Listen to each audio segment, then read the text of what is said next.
shadows of an empire reborn. With unwavering allegiance, a force emerges, shadow-clad. They questioned our legacy.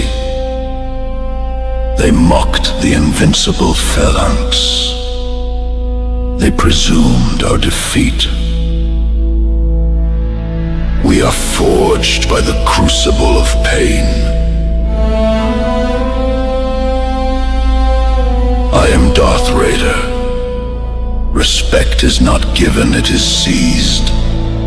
I command it every Sunday. This transcends hope. This defies mere promotion. This is Raider Nation, enduring and indomitable. Stadium shit!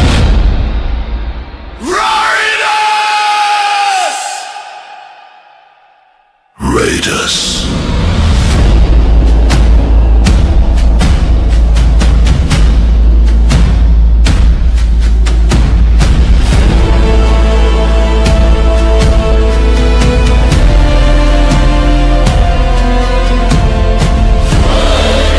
Eternally a Raider,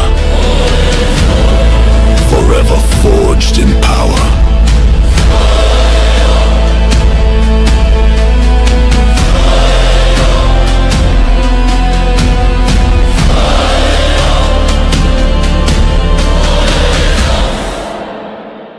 Eternally a Raider, forever forged in power.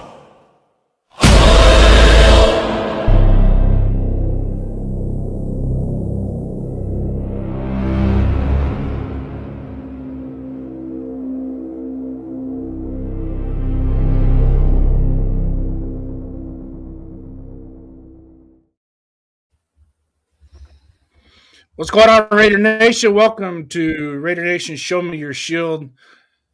This is part number 5 episode that we are kicking off this week, and we are now in the off season where we promise you we're going to take you into the fandom of the Raider Nation.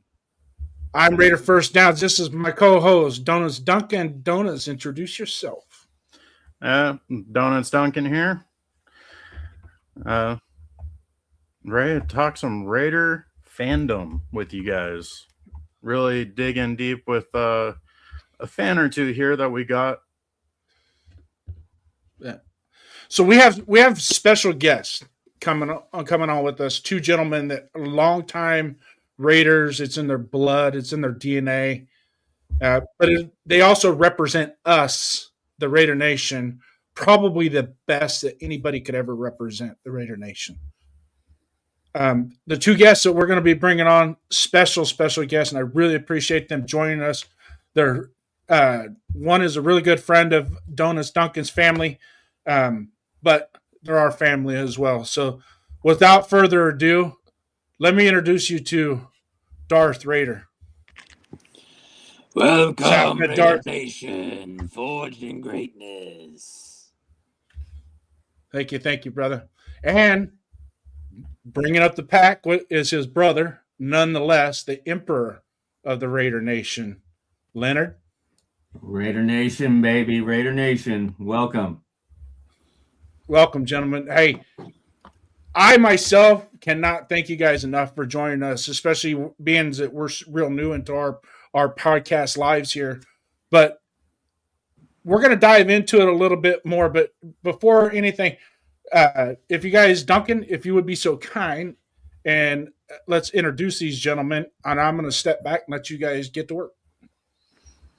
Yeah. No, we got Darth Raider and his brother Leonard. Darth Raider is also known as Charles. And I actually have gotten to know them thanks to my dad, who actually coached them in high school in the Fremont area. So it's pretty awesome just knowing how Raider Connection can connect us through family and family friends, and just such a wide net across the whole nation of our country itself. Like, it's just awesome. Can't hear you guys. There. Yeah. Can you hear us, Charles? some technical difficulties. Use the force, Darth. Use the force. Can you hear us? Can't hear. You can't hear? Check your settings. Yeah, Can't hear you guys.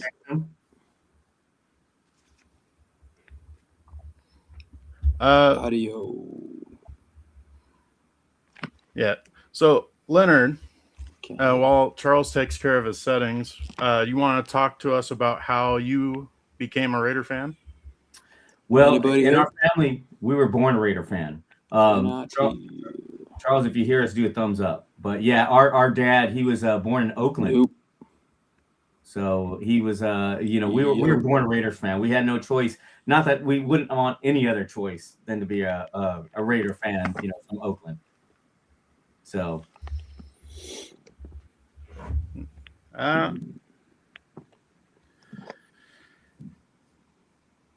Let's try texting Charles real quick.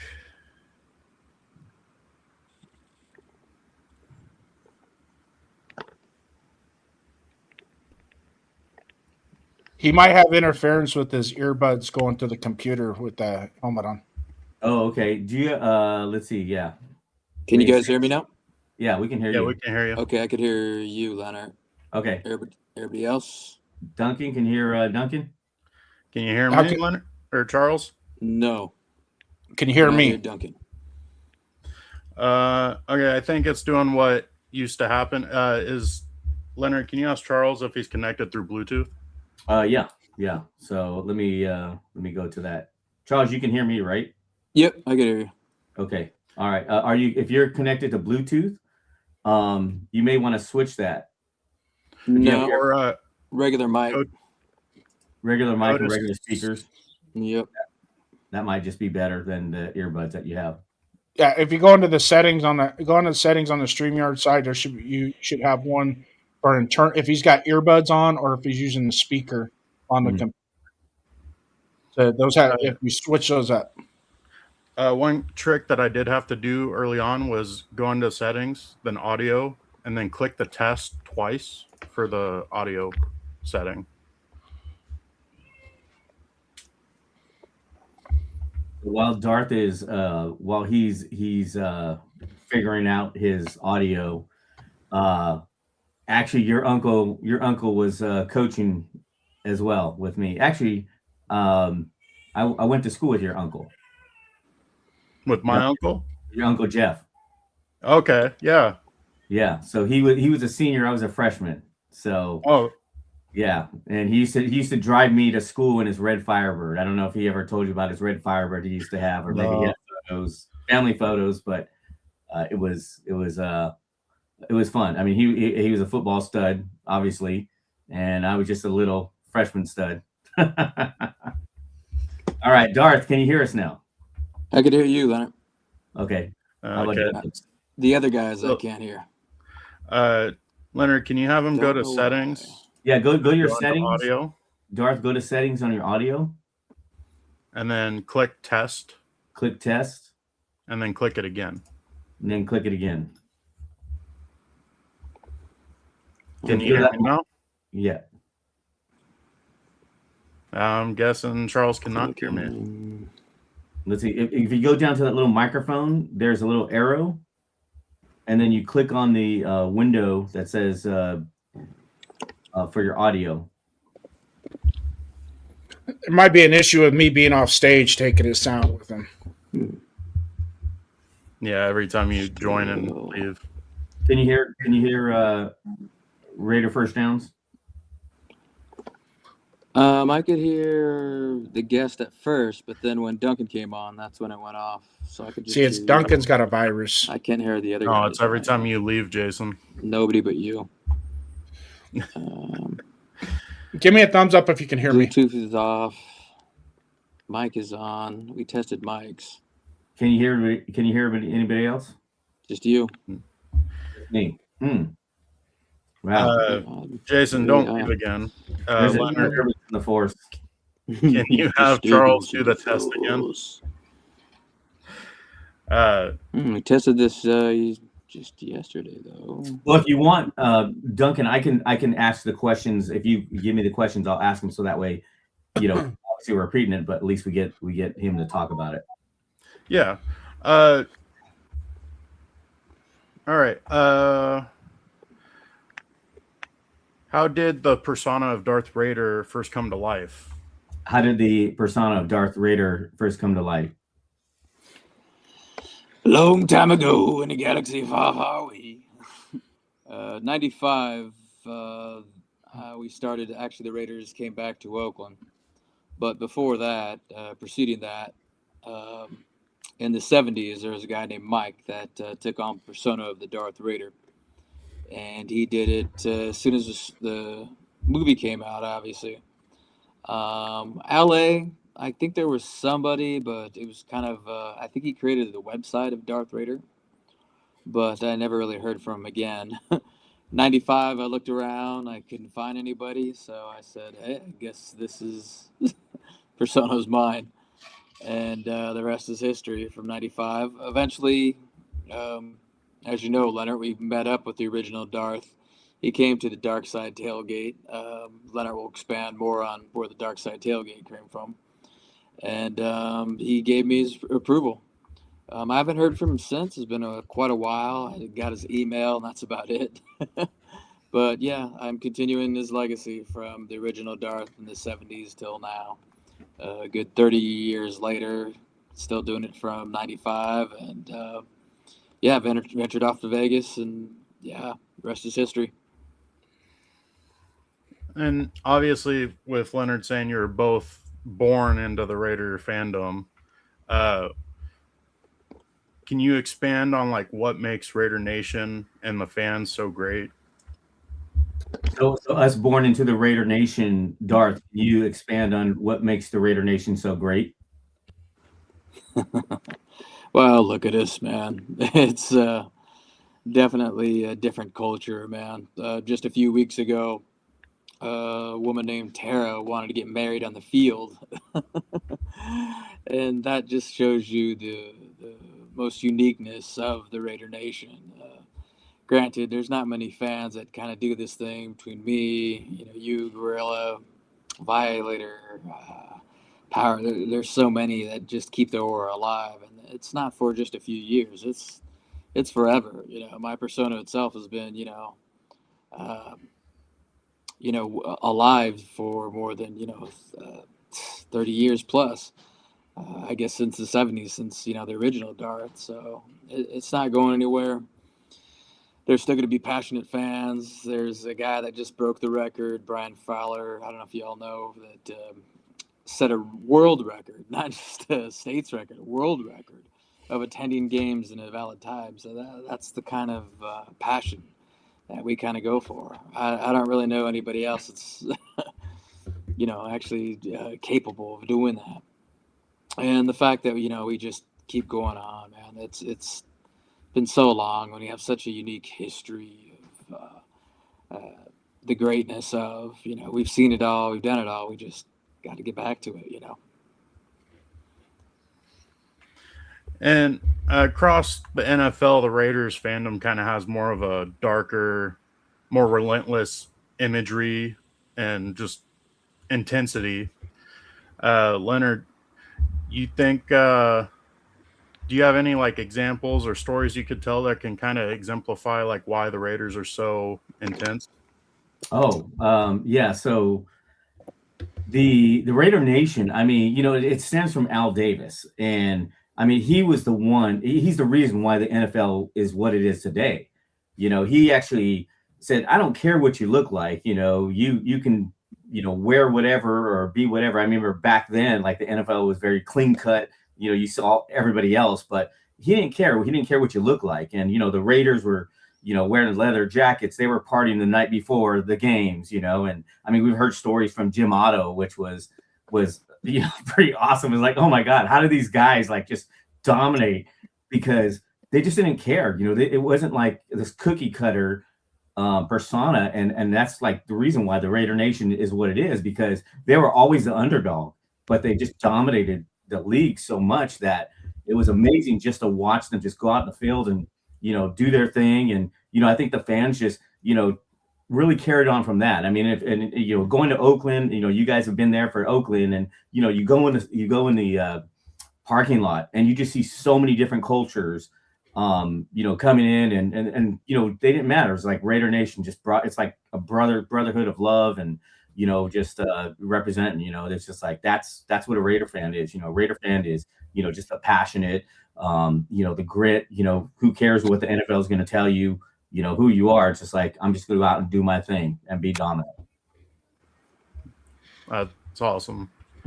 And Leonard, I'm going to have you ask Charles this after you answer. I want to hear it from both of you guys, but has being a Raider fan like influenced you outside of football in any way? So the question is, has being a Raider fan influenced you outside of football? Charles, I'm going to go ahead and answer first. So yeah, definitely. I mean, growing up, number one, being a Raider fan, I just remember being a kid and everybody was jumping on the Steelers bandwagon because back then when I was a kid, everybody loved the Steelers. They were winning Super Bowls. So it was just something that, being, being a Mexican American kid, growing up in Southern California, going to pretty much a predominantly, all white Catholic school. I think I was like maybe one of two Mexicans in my class, but it was just it was interesting just to see, I've always been the underdog. I'm only 5'4", so it was just like I'm always the underdog I was always considered the underdog, but I've always taken on that Raider mentality of just like, it doesn't matter, like, your color, it doesn't matter your skin, it doesn't matter your height. You just go out there and dominate, what you want to do. What about Darth Raider? There has been some kind of uniqueness before, it's all said and done. Just the way Al Davis actually formed this team itself, not really asking, but taking. From being a coach to setting boundaries with the players, whether being color, race, it didn't matter to him. This kid out of New York, he did it by will. It was all by force, and it was all done uniquely through his way. These guys weren't the regular players out of high school or regular players out of the NFL. They were crazy men. They were unique. They were different. They went to different schools. They were a different race.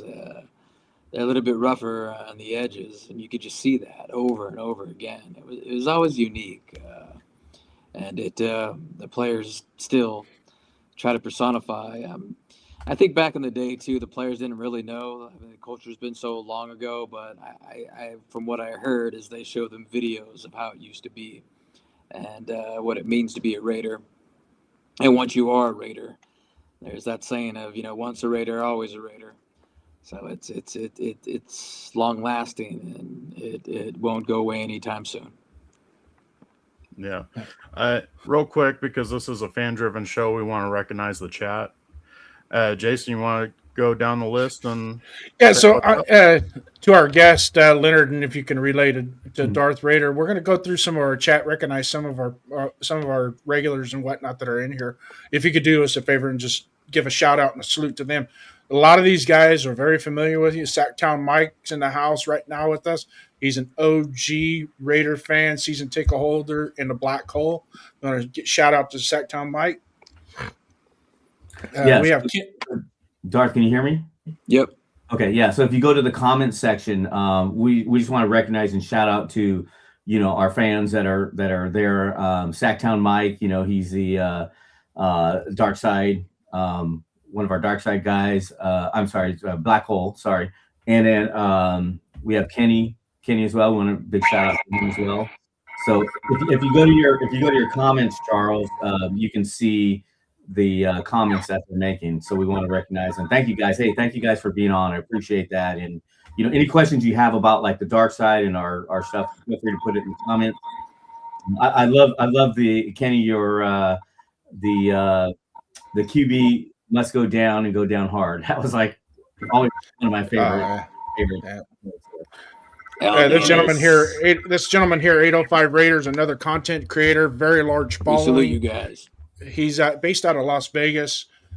Really knowledgeable Raider fan, longtime Raider fan, and he's a big fan of your guys' as well. So he's kind enough to join us today in the chat. If you ever get a chance, and if you're into watching content creators on YouTube, some of the Raider fans, he's a real good one. He does film breakdown, and he's he's got 23 years of coaching experience under his belt. So he's very knowledgeable. So if you ever want like a little insight, little nuggets here and there, he's got great takes, great ones, and he's goofy as all get it. But I love the man. He's a great guy. 805 Raider. If you come by our tailgate, we're in parking lot F at the games, right before the games. We'd love to chat with you. We actually have Lincoln Kennedy there. He comes to our tailgates, and we would love to like have you there at least to stop on by or talk and pick your brain and just see where you're at and just come have some food and drink, man. Yeah. And then we have the skipper of our production company here, 401 Raider Jeff. He's the Black Hole president. If you guys ever go to New England, get in touch with him. He sets up the Black Hole chapter. They do a really good tailgate. They did one this year for the first game. Mm-hmm. He's more than willing. His hospitality is unmatched when it comes to having Raider fans come across the globe to hang out in New England. We will be in New England again next year. So if you guys plan on going out there, keep that in mind. I'll give you contact information to reach out to him, and you guys can join him in his tailgate and have a good time. There's some really good fans. Captain Jack is one of his close contacts. We follow him on Captain Jack's YouTube channel as well. Great guy. OG, love the man. And then this guy here is one of our regulars. Don't say the whole name, please. Just say Jack. Shout out to him. Awesome. Thank you, guys. Yeah, we'd love to. Depending on when the schedule, obviously we look at the schedule and, we won't know until May, but we'd love to go out to, New England and do the tailgate out over there and join you guys. Are you guys planning on doing the draft this year? It's possible. I want to check. I got to double check the dates. I know I have a lot of travel, so I do a lot of travel around the nation as well. So it all depends on work. I mean, some of us have to work as well. Right. So it all depends on when and where I'm going to be this year. But I know Darth.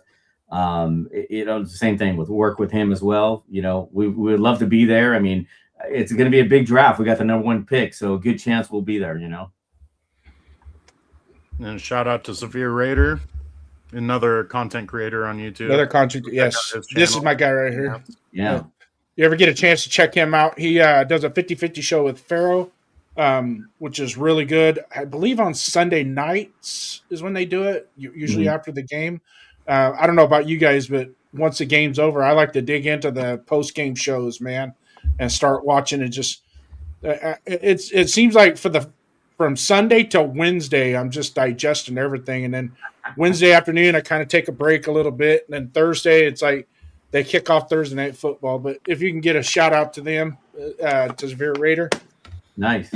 Thank you, guys. Hey, appreciate you guys tuning in and, just being a part of this. It's kind of cool because, there is a lot of content out there. And I mean, we love to be involved with, whoever shows or whoever's putting it out. I mean, obviously it's the camaraderie right here that we have, talking about the Raider Nation. So big shout out to you guys. Thank you. Yeah. And talking about that first round pick, and obviously our recent memories of Raiders have been a lot of losing.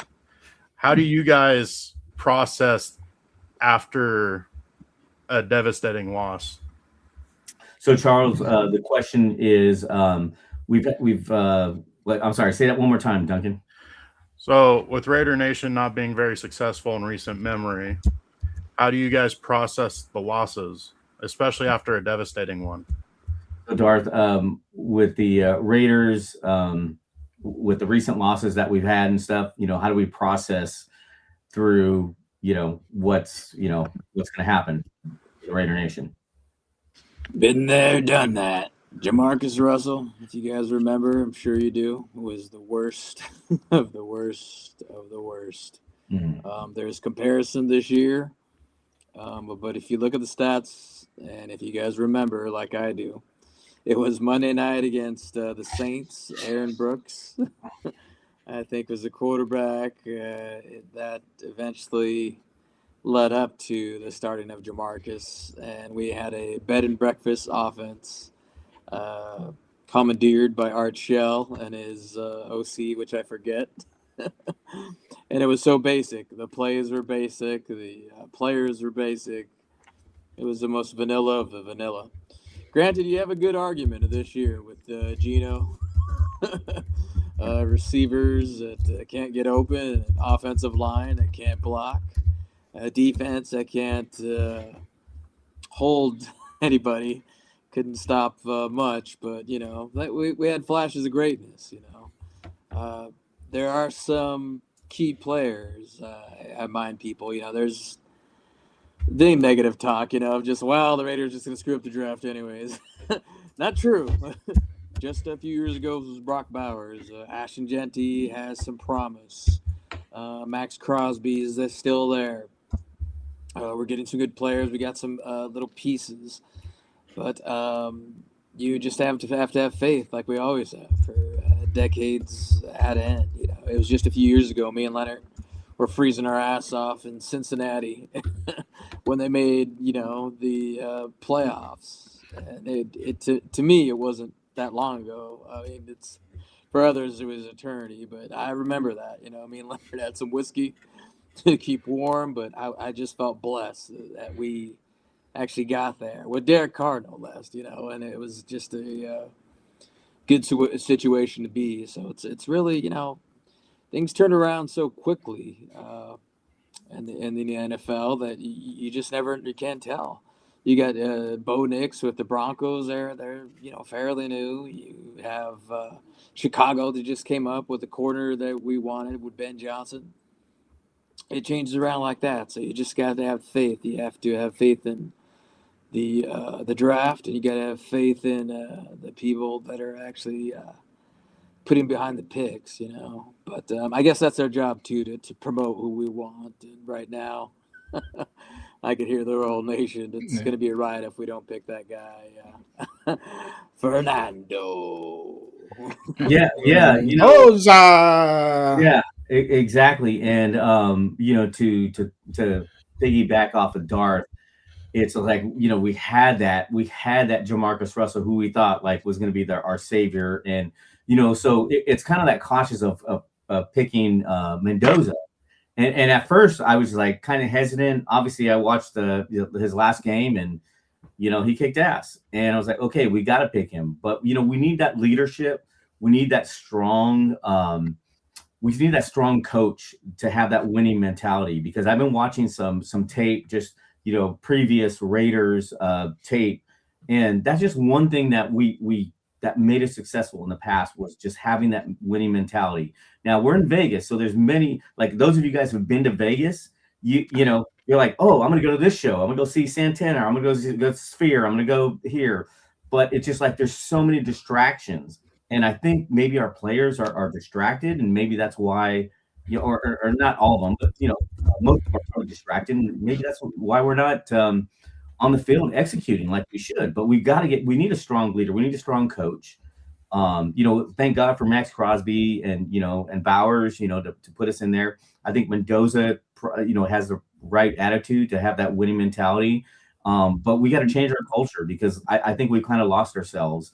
Just looking at maybe some of the comments, Pete Carroll leaving, and if you guys watch the press conferences afterwards, it's just okay, Pete Carroll's saying the same thing over and over every week. It was okay, that's not working. What's going to work? We want to see that change, and we got to see that change in the culture. The last time I saw that was when we had John Gruden back in 21. So give us an identity. Give us an identity. With leadership comes the identity. Yeah, we need a coach that's going to get in there and say, you know what, this is what we're doing. This is it. You know, this is, we're going back to winning. You know, it's the same thing that we had with John Gruden. So obviously there's some things going on with him, and hopefully the NFL and him work it out. But I would love to see John back. You know, I know everybody's saying John and Harbaugh, but you know, who knows if he's going to want to come in there. But we need a strong coach to just come in there and just tell our players, like, this is it. This is how we're going to win. Get back to the Raider way. Have an identity. Yeah. So a little housekeeping real quick before we go further, because we're still having communication issues with Darth. What I'm going to do is I'm going to throw the questions into the banners. So if we have to ask Darth a question, throw it in the banner. He could read it and then go from there. And then that'll way with it. So we'll just start with this one right here. This question here, if he can just go ahead and.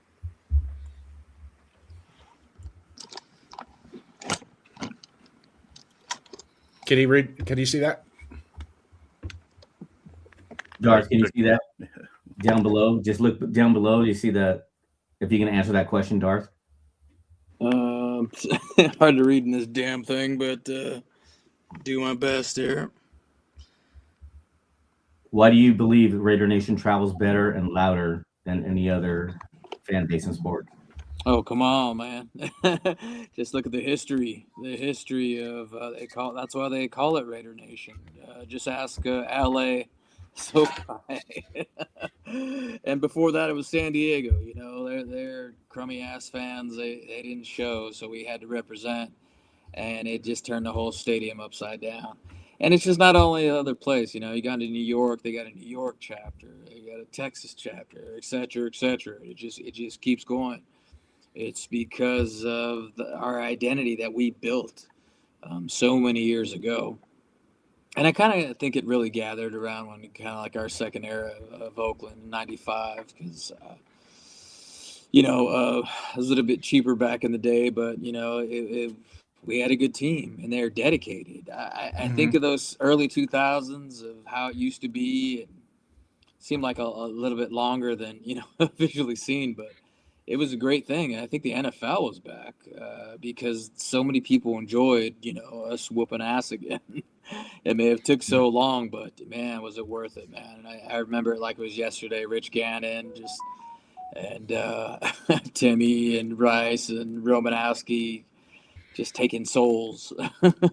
And it was just a great era. And I think that kind of started, and just, you know, the passion just increased. And even before that, and you know, it's definitely good for the NFL, because not only do I see from Raider fans that want to take a picture with me and Leonard and be around the tailgate, but it's like from people from around the world. We've gotten people from as far as Japan, Mexico, Scotland, Ireland, etc. Shout out to Avocasi Raider from Australia. All over the world. It almost feels like the World Cup, and you know, Leonard can speak to that. Like it's pretty much kind of like almost the same environment, just crazy. But it's definitely something unique. We got, you know, if you guys know Crusader Raider, he's from England. Yeah, and he comes pretty much every year. Also a Hall of Fame player, you know, mascot like me, and he keeps doing it, and that's, you know, all the way across the pond. You know, it's just like, you know, where else is that like that in the world, you know? And it's just something unique, and it's something that's just going to carry on throughout the years as they go by. So we built it, and it's just going to keep on going. Yeah. Yeah. And then Severe Raider posted a question for you guys. Says, as you guys have been going to all the games for many years, what do you think would put more silver and black butts in the seats of Allegiant? Yeah, so definitely winning. I mean, that's primarily it. You know, you even talk to the culture there in Las Vegas, and we're trying to bring that Raider passion to the Las Vegas fans as well. And it's just like you want them in those seats. You want the locals to just be a part of it. And it's almost like we're training them how to be like fans, you know, of the Raider Nation, you know. And I just think, you know, obviously number one is the winning is going to put them there. But then, you know, it's also the personal stuff. I mean, you know, like Max Crosby's donating, you know, millions of dollars for the homeless, and Mark Davis is hiring the homeless to help clean the stadium. And, you know, you do just little things like that. I think eventually, it's growing. It's going to grow eventually, but winning's obviously the number one thing. And that's the one thing about Las Vegas fans is there's a lot of expats there. So, they want winners, they want like the Golden Knights, or the Aces, that the people that are winning. So they want a winning team. So we just got to bring them that formula. No. Yeah. Shout out to I'm Not Bueno, joined us, one of our OGs on our chat here. I'm Not Bueno. Thank you guys. Thank you for joining us. Next one for Darth, and then we'll get into some Leonard questions. Go ahead, Leonard, if you can read that to him. Darth, how would you explain the Raiders' mystique to someone who's never understood it? Somebody that's never understood it. Well, you're gonna have to have a love of kind of both things when it comes to me. The uniqueness of Star Wars itself, but it's just something different. It's just something different outside of sports, and it has been throughout. You go outside of the Raiders, they just do things differently. Like I mentioned, it's a fan base that's unique around the world. It'll never be duplicated. It could come from so many different places outside of the world, and again, we've built it. It's something that will keep people interested from around the world, and no other fan base kind of does what we do and has the passion for this long. And it's just something unique outside of football that we do and carry, and people love, and they gain respect throughout the years. This kind of aura around us, and fan base, wasn't just made up yesterday. It was built through time. I just put down a poster of saying team of the decades, as it used to be said. They used to win more whoop ass more than any other team, where it was just like their winning percentage was just off the charts. And Al Davis made sure to let everybody know. So it was just like, you may have Super Bowls, but we're winning from this time up. And, it was a good run when he was still alive. And he was proud of that. And, I had to kind of put it down, because sometimes you got to let go of the past. But I think to somebody that wasn't, they just have to look over the history. Remember, they did things differently. Cheat a little bit, hit a little bit harder. Case in point, you could still see a tackle by Filippiano versus OJ. That's just, I think that personifies and identifies what a Raider is. He basically gets his helmet and he just twists it off, practically his whole fucking head. And they just do things differently. Look at Jack Tatum's freaking tackles themselves. Nobody tackles like that anymore, man. And it could have been illegal, but they didn't care. Madden, they say there's that story of they watered down the field, and you're cheating. He's like, yeah, okay, we cheated. Yeah, what are you gonna do about it? And that's what identifies the Raiders, and the legendary players themselves. What I hold on to myself lately is the reason why we haven't been as great as we used to be is the linemen. The linemen are kind of what we identify as the Jim Ottos, the Art Shells, the Gene Upshalls. They weren't just good linemen. They are legendary linemen. And when you had those guys blocking for you and coming off pulls and situations where a safety or corner was on them, that's your ass. That's your ass right there. Linemen were everything. And we tell Lincoln that too. We're glad that you carried that on, because he didn't get beat either, man. He was deadly. Maybe a nice guy when you ever meet him, man, but just tell him to tell you about the stories. There's some evil shit that went on. And I think that's just all linemen too. And I think that's where we have to center around our draft in the future. But yeah, it's another story. Yeah. You guys both talking about how Raider Nation was so spread out and wide, and like different people you've met. Leonard, Is it safe to assume that you could see Raider Nation as not just another fan base, but also like maybe a second family? Oh yeah. So the Raider Nation definitely extends outside of, the USA. And I've known that just by meeting so many fans that have come to Oakland and Vegas over the years. It's just, they say, hey, I'm from, France, or I'm from Sweden. And, big shout out to our Swedish family over there. We got a following out over there as well as Crusader Raider, representing England as well.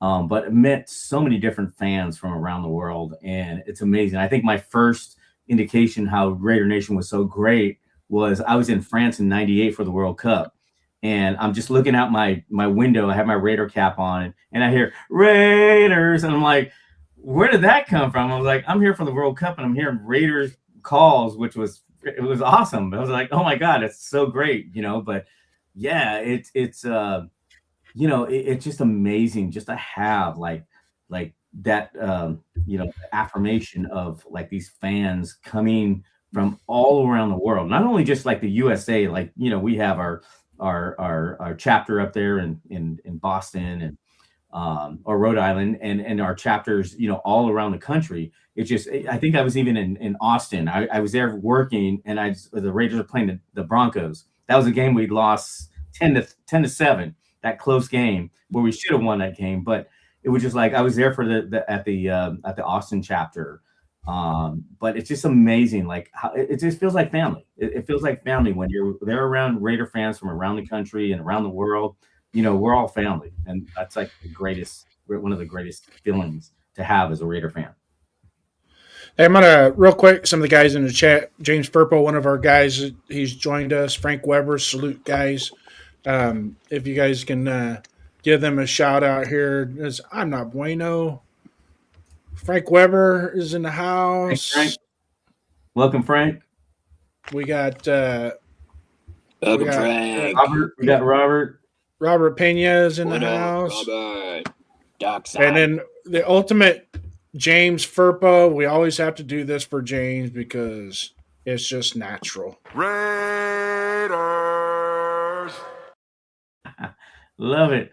Hey, I want to find out like who of the fans is going on the Raider cruise, because we're my wife and I. So we'll be on the Raider cruise in March. So are there any fans here that are going on the Raider cruise? Put in the chat so we can. Here's for me. I'm actually contemplating digging up some scratch and going to the draft. Awesome. So that's who's going to the draft. We want to find out who's going to the draft. Yeah. My daughter's getting married this year, so I got to kind of sneak some money in there without somebody knowing. Congratulations. Thank you. Anybody else? Hey, you guys in the chat, man, have at it. Throw some questions in there. We're going to get back to it. Next question here. We're gonna go with Darth Raider. Darth, if you could just let him know that this. The Darth Raider. How does paint factor into Raider fandom, and why do fans wear it almost like armor?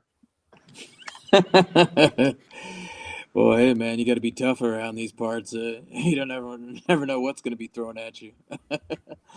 You know what? The only time it was like meant for armor basically was maybe in Oakland, man. Those fools.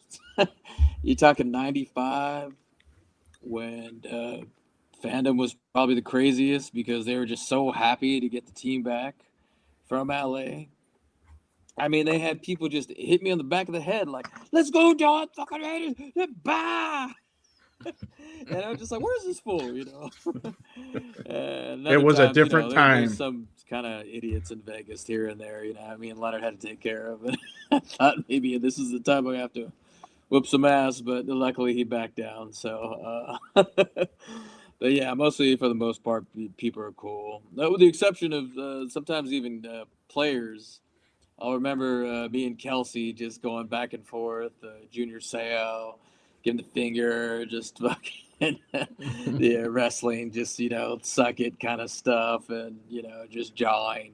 Kittle, I think, was that asshole too. I mean, there were just so many people just jawing right back. But I mean, that's what just makes Raider Nation great, man. Mhm. Yeah. Do you think, Leonard, if you can ask him, do you think the presence of our character fans in the stadium, along with everybody else in silver and black, do you think that played some type of intimidation factor to the other teams? Yeah. So Darth, he's asking if our super fans played some intimidation during, in the stadium with the other teams. Oh, big time. Yeah. They're people don't say, they just, they hardly see you or whatever, but they definitely, I could see them kind of catch eyes. Even this foggy ass mask, I could see their attention kind of just gather. Even when I'm watching the game, like I'm, as you know, Leonard, freaking, banging my lightsaber against the the stands, and they could hear that. They could hear that. Any kind of sound, any kind of display of craziness or whatever, that's going to make a difference, because it's a game of seconds, right? It's a game of inches. It's a game of attention. So if you could take their mind away from that, and they can focus on you, us, black hole, dark side, crazy ass fans, just in general, it's going to make a difference. And I always thought about that, over the years. We definitely matter, and we're right in the front for them to see. And I can see their attention sometimes. They're just like, what the fuck is this? Like, they don't know where they're at. They'll know eventually. If they don't know me before, they're definitely going to know about me, us, Dark Side, Raider fans after the game. So it's a great thing. Now, Leonard, with a lot of great past memories and success from the old days of the Raiders, what are some lessons from the glory years that the current Raiders could use, like some missing values or something like that? Oh yeah. So the glory years that our current Raiders need to, and it's funny because like I have this conversation with Lincoln Kennedy. I even asked him, like, Lincoln, go back and coach our line, because you were the last great line we had. Raiders. Right. And he's like, I don't want to coach them, but it's there's wow, some of the great memories. I mean, obviously there was that winning attitude, just win, baby. Obviously that's the big one that Al just like put out there. But it was like, don't be afraid to, I like when Antonio Pierce was coaching us. He was like, we're getting back to the grit. We're getting back to that, that toughness that the Raiders are, were used to play. So it's almost like that toughness that we need to do. It's that winning mindset. It just that's that to me. I mean, watching Marcus Allen and Bo Jackson, just dominate on the field back then in the 80s, and it was amazing just to watch them play and just win, and that's, I think, the mindset that we kind of lost a little bit. I mean, we kind of gained part of it back in the late 90s, early 2000s with Rich Gannon, and when Lincoln was playing there. We would talk about stories and like what made the difference. And he was just saying, like, the offense, you would not know, and this is when John Gruden was coaching, so you would not know what we'd have 12 different plays from the formation that we were running. And I think the current plays, I mean, whoever coaches it, becomes a coach there, we need to adapt that mentality again, to just make sure that they just, they say, look, we're going to show you this, but you don't know what we're going to do. And what we're going to do, we're still going to dominate, and that's, I think, a part of what the current players need to do now is they need to make that step and to make that happen, and just to have that like mindset of like, okay, we're going to dominate no matter what we do on the field. Yeah, no, just trying to bring back that old domination. Like, do you have any coaches in mind currently that you'd like to see as possible head coach? It's interesting because there's so many coaches that have been thrown out there, and like, who's a possibility, and everybody's in. I want to coach with a strong personality. I think that's what we need right now, because in Vegas there's so many distractions going on. We need somebody with like a John. I mean, obviously John is my number one choice, but whether that happens or not, or whether he comes back, or with the NFL going on with him, he's always my number one choice right now. I know John Harbaugh. He's a good coach. I know he's got a strong personality too, but the Raiders gotta look at him and say, look, we need you to just tell the players this is what you're doing. They need that dominant coach, whoever it is. He needs to have that strong personality just to change things around in our culture right now. Yeah. How about we also Ben Johnson was the most sought out coordinator last year for the Detroit Lions. Now he turned that damn team around where I really thought they weren't going to be what they are now. And the Bears actually won their first playoff game in I don't know how long. So when you're looking at the coordinators now, you're seeing, all right, who's making the most freaking trouble right now for teams, and that'd be Seattle. And that coordinator Kubiak, I think, deserves to be promoted as well. So that's kind of my choice, maybe my first choice above Harbaugh. Harbaugh, I mean, we Harbaugh will give us something tough. I think you're good with either side and who he's going to pick, but Kubiak could definitely, is hungry enough, or he could, create a culture. And I think Ben Johnson was in the same spot, so maybe we should do that again. And just find a young, hungry coordinator, and hopefully if Brady could get the hell out of the way, and we can figure out, who he wants as coordinator and defense and et cetera, et cetera. That might have been a problem last year, too. There were so many different parts, and I think Brady was involved with Chip Kelly. You know what happened to him. So it's like you need a coach that's just going to install a culture and have freedom. And if we give a coordinator, somebody like that, the keys, then who knows, where we could go. So we definitely need to find our identity again. But hopefully he's that kind of guy, or somebody like that, just a hungry coordinator that just wants to dominate as a head coach. Yeah, I kind of piggyback off of you guys that I'm so appreciative of what John Gruden did for us in the early 2000s. And even his second trip, you can start to kind of see some semblance. It was starting to cook until the whole email scandal took its course. And but in the long run, I think that with Gruden, I think we would be taking ourselves backwards again. And we are already our roster is already at an expansion team quality. So that roster has to be built. There's some good pieces there that we could build off, but there's more that needs to be added, right? And then ultimately, you guys being Raider fans as long as I have, is having that franchise quarterback that we can pull off the stage in Pittsburgh and say he's ours, and we are going to run with him. And just like every good franchise has that quarterback that is our face of our franchise as far as comes to quarterbacks, that we can say we drafted him, we developed him, he played, he took us to the promised land, is Kenny Stabler. Mm-hmm. Everything else we've borrowed from other people to put the team together.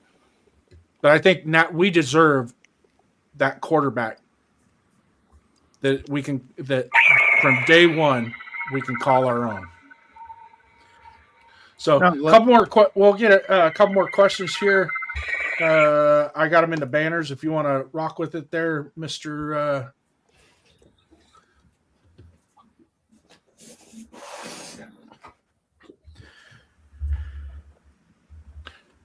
If you can have Darth Raider answer that question.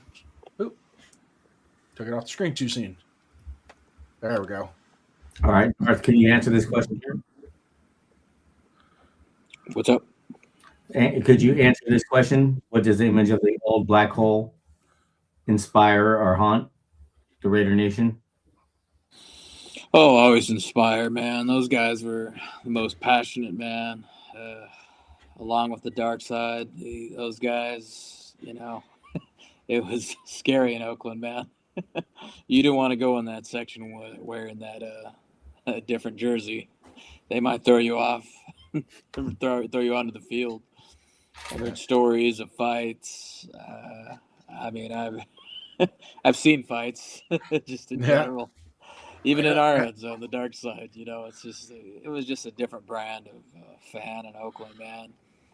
So off to Vegas we go, and there's a little few of us, but they can still hear us, and then we're still they still know where we're at. They still give us their own section. They still give us respect, and still people come from around the world. Granted, we need more fans that kind of like our mainstay, that just stay around for a while. I know it's hard being from Vegas because it's not really quite a place where people live, but we're working on it, man, just to find those fans that are just as passionate as we are. So it's a work in progress, this Black Hole 2.0. We're trying our best. As long as me, Leonard, Gorilla, Violator, we're still there. Hey, man, Black Hole and Dark Side still live and exist. So it's not going to go anywhere anytime soon. Dark Side. What about you, Leonard? Yeah, I mean, so behind the scenes, it's just like when we went from Oakland to Vegas. I mean, we definitely wanted to bring that intimidation to Vegas. Unfortunately, it didn't happen with the sales that we wanted, and they kind of broke up the black hole of we just wanted to dominate like that whole section, and but I think it's still, just like Dar said, it's still an inspiration that we have that that the mentality of just like intimidation, and it's like, okay, you're coming to our house, it's our house. So we just got to get more seats, as we had talked about earlier, into the stadium. So it's not, you see a lot of opposing. I mean, just something you would never see in Oakland. We want to just have more of that influence there. So, I mean, we sit in section 124. So, we want it black. We want everybody black. We want the intimidation there. We want everybody talking. Darth leads us in the 1, 2, 3 first down. So, every time Raiders get a first down. So we want that, in that section. If you're going to sit in that section, hey, bring it on. Let's do that. Let's inspire, the Raiders for a win. All right. So next question, if you can have Darth read that question, and then you can follow up with it as well. And then we're going to start to get into a little free flow with Duncan here in a little bit. Okay. So Darth, how do legends like Al Davis, Madden, and Flores still cast a shadow over the modern Raiders? They'll always be remembered. They'll never be replicated, man. Those guys, especially John Madden. As long as that, I mean, just the game itself teaches kids throughout the years how to play football, how to learn about football, learn about schematics, plays. Flores transpired what it means to be a Mexican American, and finally be noticed. Sometimes you feel like in this society we're still not noticed for the hard work that we did and are doing. But from way back in the day, he transpired a whole culture, and it definitely wasn't highlighted throughout other teams what it means to be someone of color and to dominate in the fashion that they did. And he was an inspiration at all that just still carries. It's kind of like a tie to a little bit Fernando, the fact that he's Latin. So they're trying to, already compare a little bit too. But it's not even so. I mean, we're so different and unique that it's they expect us to take as sort of the out of the ordinary. And we're still continuing that legacy.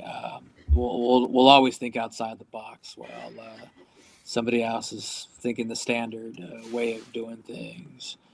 But those guys will always be remembered, and we'll always carry on that legacy as long as we're alive. We preach their memory and their beliefs, and that's what Raider Nation's about: carrying on the legacy.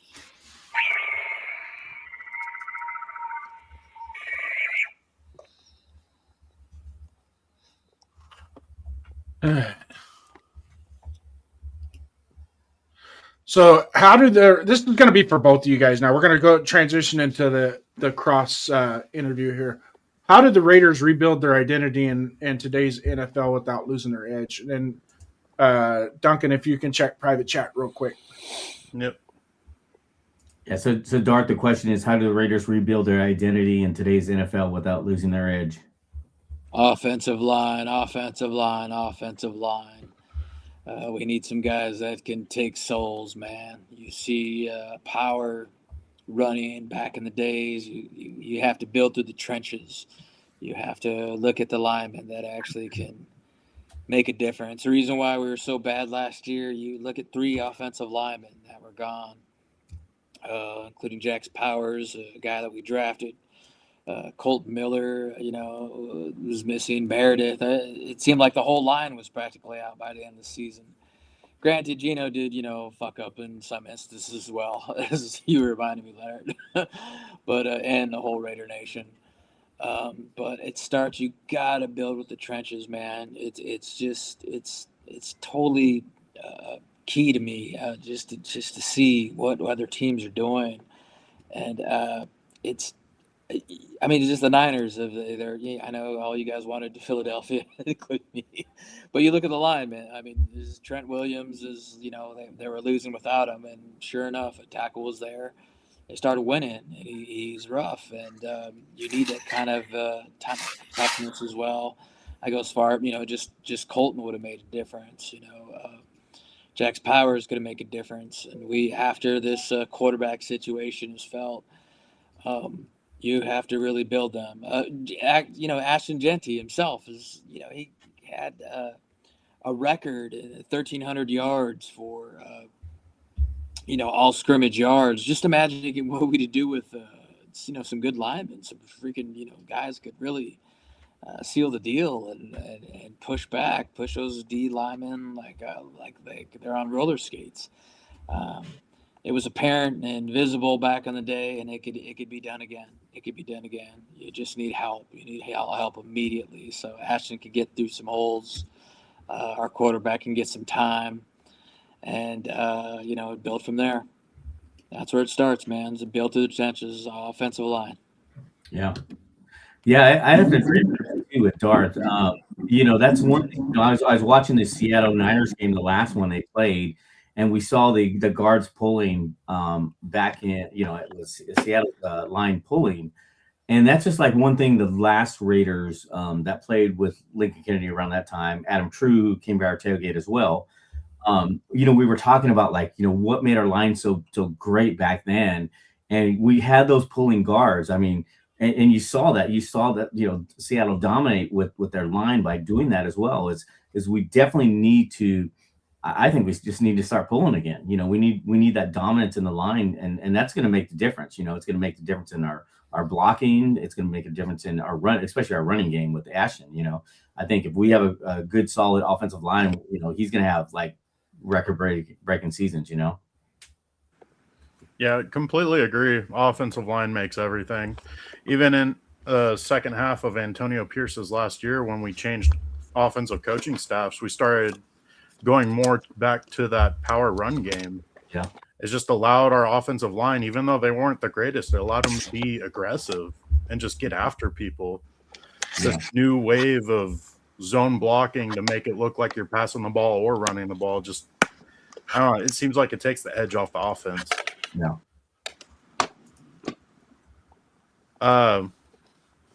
That being said, with our future possibly looking bright with a turnaround with this first overall draft pick,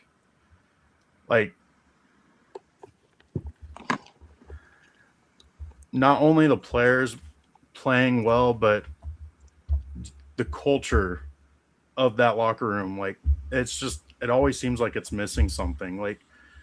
What do you guys think could ignite that culture to be great again in the locker room?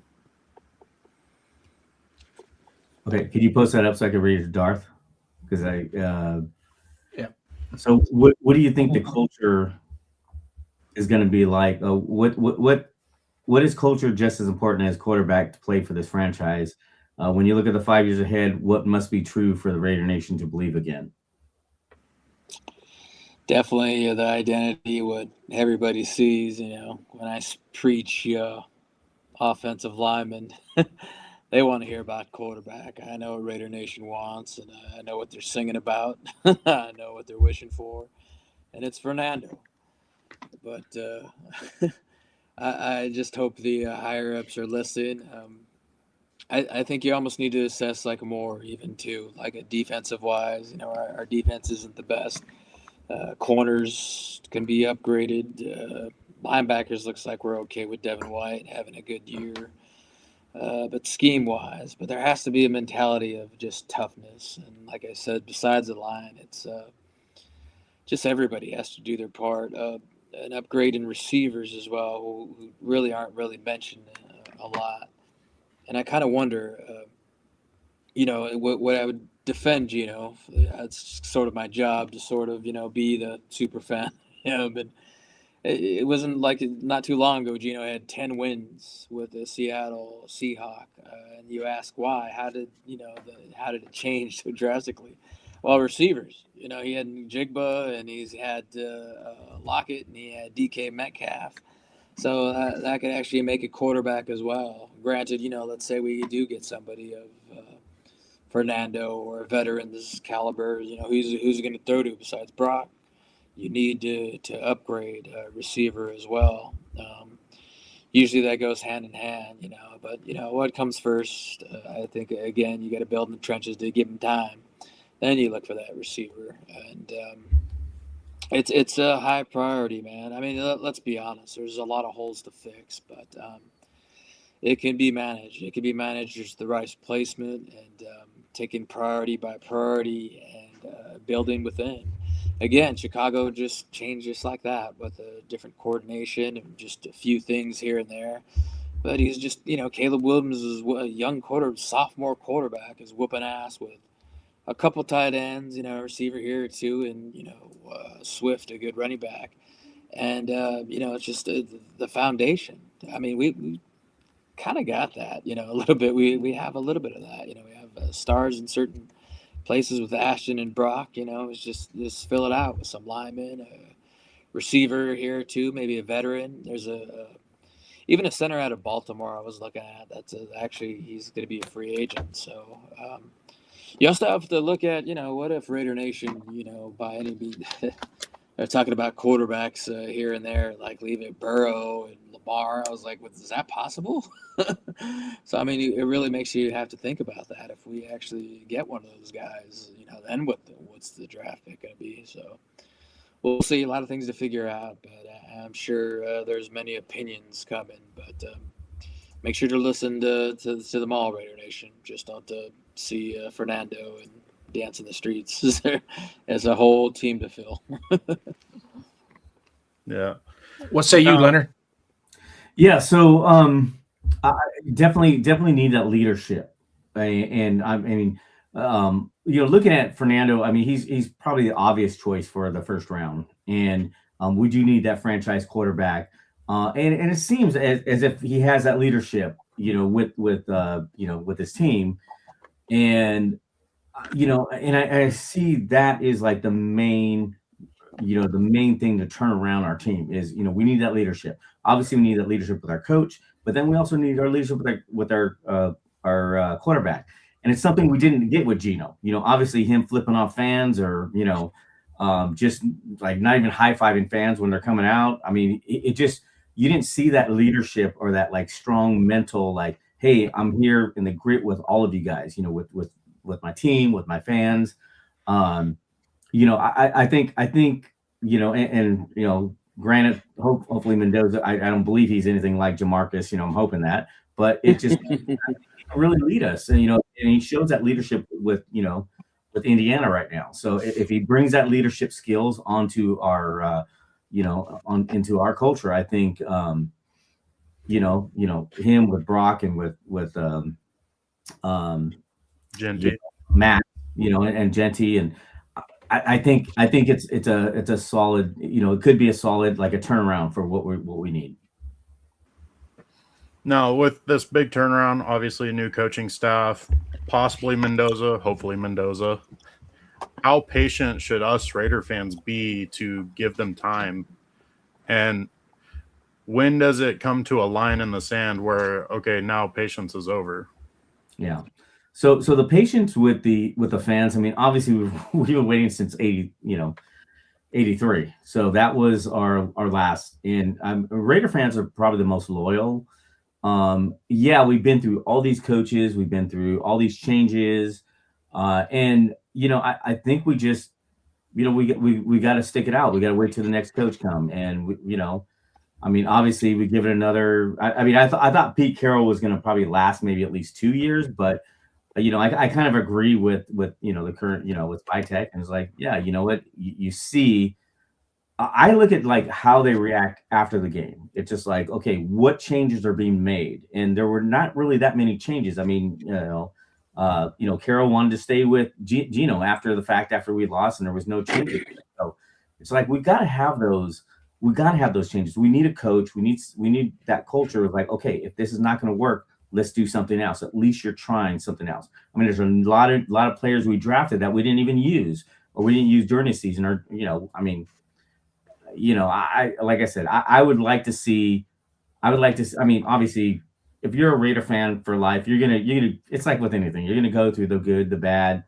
I mean, look at the Steelers. They haven't won a championship in years, but it's just like we haven't won either. But we just got to find the right, just the right chemistry between our team. And I think once we get that, we'll be on board. But I think it's good. We've had the worst season ever, and there's nowhere to go but up now. That's how I feel. Yeah. Can Darth add on to that? Can you add on to that, Darth? Oh, definitely. You definitely have to be patient. All these things. Pete Carroll, from what I've read, was treating the team like it was like a playoff team already. It was a fast track and sort of like, oh, we're just going to compete right off the bat. He's kind of puff out his chest a little bit with, I have 10 wins throughout my career, and I'm just going to do it again. But it was just kind of blowing smoke, because little do we know, Chip Kelly was aboard, and he didn't sign on to Chip Kelly. So when we have guys kind of going in different directions and wondering what they're going to run, it's flux. It's misunderstood. It's not communicated well throughout all coaches and personnel. So, and I think in the end we heard, on the inside from media and people that we know, that the players didn't like Chip Kelly. So it was just like, we need a coach that instills every part of the game, and you definitely need to be on the same page. It is different, with ownership and other people kind of making different choices, but we really need to establish that identity. We need to find that. It took a while for Derek Carr and his crew to sort of to build that for a while. People hated him. I kind of remember we have a clear recollection of just hatred, talk about the dark side. But, I knew he was a Pro Bowler. He was a Pro Bowler quarterback. And if he stayed with the same system, that's how you win games, when you're familiar with the system. Look at Tomlin. That's just been let go, good 19 years. So, I know Raider Nation doesn't want to wait that long, but I mean, some coaches, it just connects like that. And if you really have a good product, granted, it might not be the first year or second, but, it could be, the second, but you just have to be patient and wait until we find an identity and just piggyback off it, man.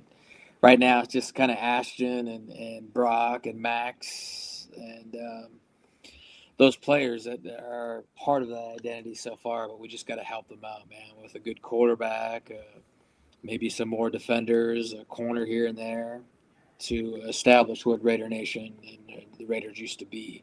Need to find that identity, definitely.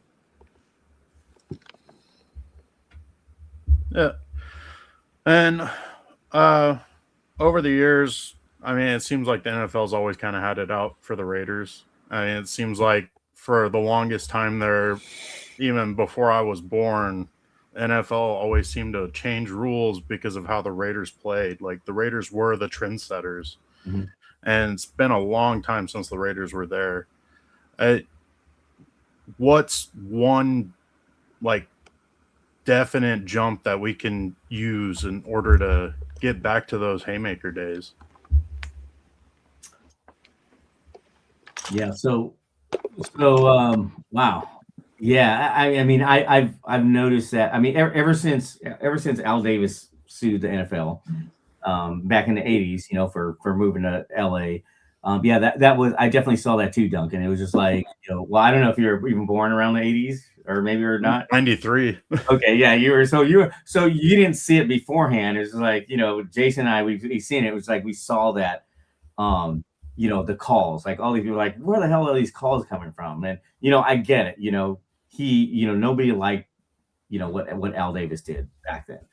And there was definitely calls, I mean, throughout the years. And obviously the Tuck rule was probably the number one eye awakening of the NFL, or at least NFL, fans that would saw, this is just, it's ridiculous. Now, it's funny. And I've been saying this ever since then, but it's funny to see like the grid. I think it's the gridiron that comes on and they talk about like the story, how the NFL writes the stories. And it's true, it's just like they have their thing. And, but I think the rules that killed it was, and obviously there was some science to the whole like hit the helmet, and the concussions and like it affecting the players, which I kind of agree with that, but that's just the way the Raiders played. They played tough, they hit hard, like there was a comment earlier, it was like the quarterback must go down, he must go down hard.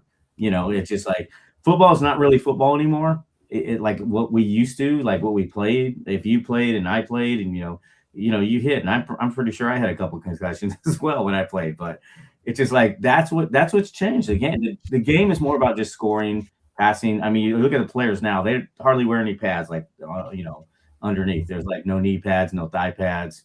They're just it's a passing game. It's a scoring game, and that's just how it's changed and how it's just different from the way we played football way back then. Yeah. And then I haven't really heard this talking point since we've moved to Vegas, but before it was even talked about the Raiders moving to Vegas, for the longest time, it was always talked about Vegas will never get an NFL team because all the gambling, the NFL doesn't want gambling, all the distractions and everything. Do you think Vegas is too big of a distraction for the Raiders? Well, I think Vegas is a distraction for the Raiders, and it's more for like the players. I kind of wondered about that too, as far as like the gambling, because when you see points and you see, us, there's a difference in like what the point spread is, and then the refs let them kick a field goal at the end instead of making a touchdown, or just stuff like that. You kind of wonder about that.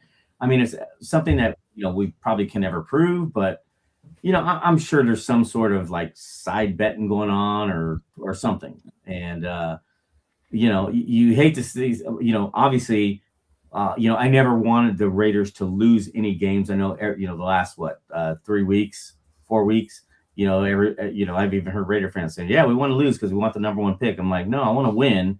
If we get the number one pick, great. If we don't, we don't. But I never want us to lose or throw a game or whatever. So, do I think they're distraction? Yeah, I think there is definitely distraction in Vegas, but it's more like on the outside of what's going on. On the internal stuff, we'll never know. It's just all speculative, Do you mind asking Charles if he thinks Vegas is a distraction? What do you think, Darth? Do you think Vegas is a distraction for the players? Well, you got to ask Henry Ruggs that, man. Henry Ruggs. That's like, I hate to be dark, but it is the dark side. And if I was the Raiders, I'd basically show them, who exactly who Henry Ruggs was. I know who players that were there. I know he had a choice. I know he made the wrong choice. And it kind of takes you back, I don't know if you guys remember, but we could have had CeeDee Lamb, the badass that he is. every time I see him, I sort of, it seemed like the clearing. It's kind of like El Fernando. That's why I'm like hoping that we go against like it was right there in front of you, and they went the other way with this fast guy. Who knows what Henry Ruggs could have been, man, with his talent, with his speed, with his skill, which was apparent against Kansas City, man. I mean, he had one of the best games of his life, doing what he does, and Vegas just kind of took him away from different things. And he's not going to be the only guy. There's going to be other players, but we just need people that are just ballers. I think for the most part we have it, but I know some players are going to trickle through, but I think it's part of coaching. I think it's part of the organization to sort of tell them, like, this isn't just for playing, man. I mean, just, go to Max Crosby, man. He's pretty much in Vegas, and go by his resume. He follows greatness. He stays legendary, and he's a good sort of player to sort of want to be like. There are some players out there that just want to ball primarily and just keep it that way. We met, some here or there, but there has to be just more of that. There has to be more of that. Vegas is just, Vegas. Granted, you got a whole off season to mess with if you wanted to do that, but we need more ballers than anything, man. That just, I did see, back in the day off of, I don't know, one of those Instagram posts where Lyman or whoever were messing around in the locker room, smiles, and we have 2 wins. Oh no, I was just gonna. They're joking around in the locker room, and they have like a couple wins. I don't want to see you happy.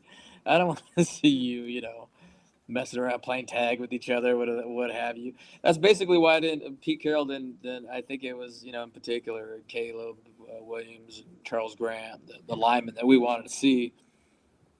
And they didn't really get highlight. They didn't really get any playing time. And Pete Carroll's like, answer to why aren't you playing them?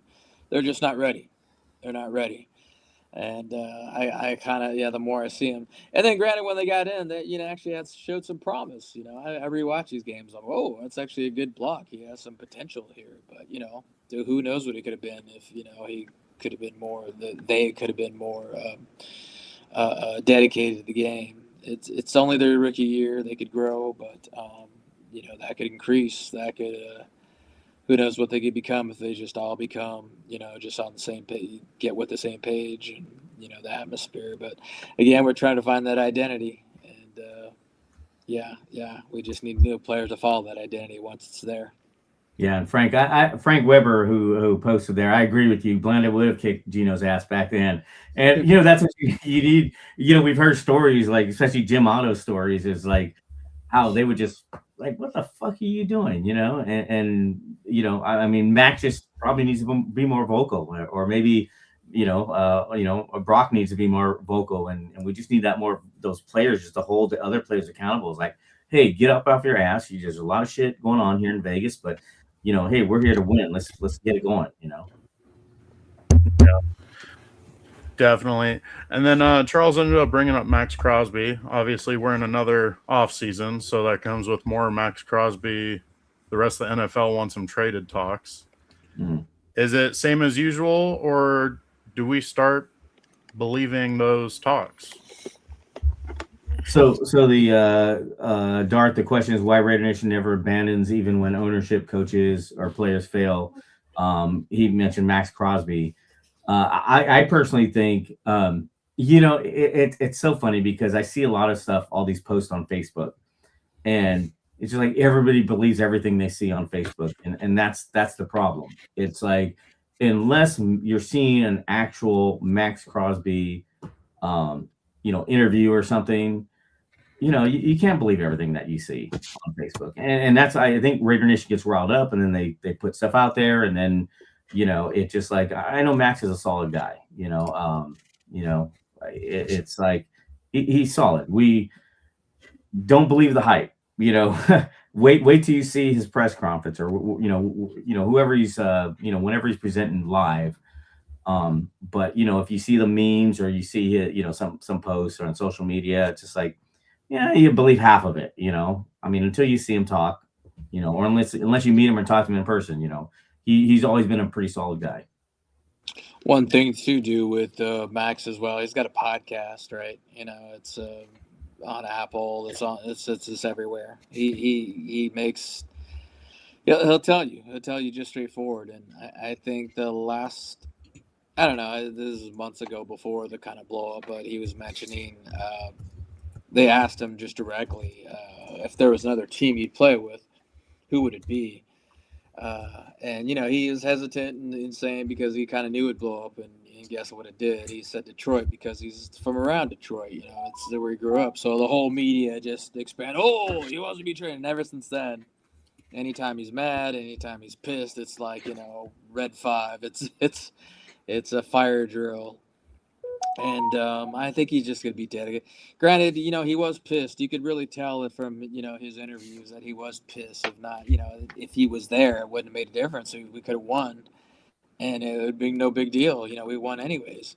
So he's, he is frustrated, but he just wants to see a change. He's just like everybody else, man. He wants to see a change, and he wants to see something positive that will motivate him, yet again to rekindle that fire. You never got to worry about Max. He's dedicated, and he realizes he's the identity of this team. If there's any stand, I mean he's definitely that kind of guy. He's that dog that just kind of wants to stay, but he's tough. He just wants to win, just like the rest of us, man. He's frustrated, and we're all frustrated, man. We're tired of it, but if we give him some good change.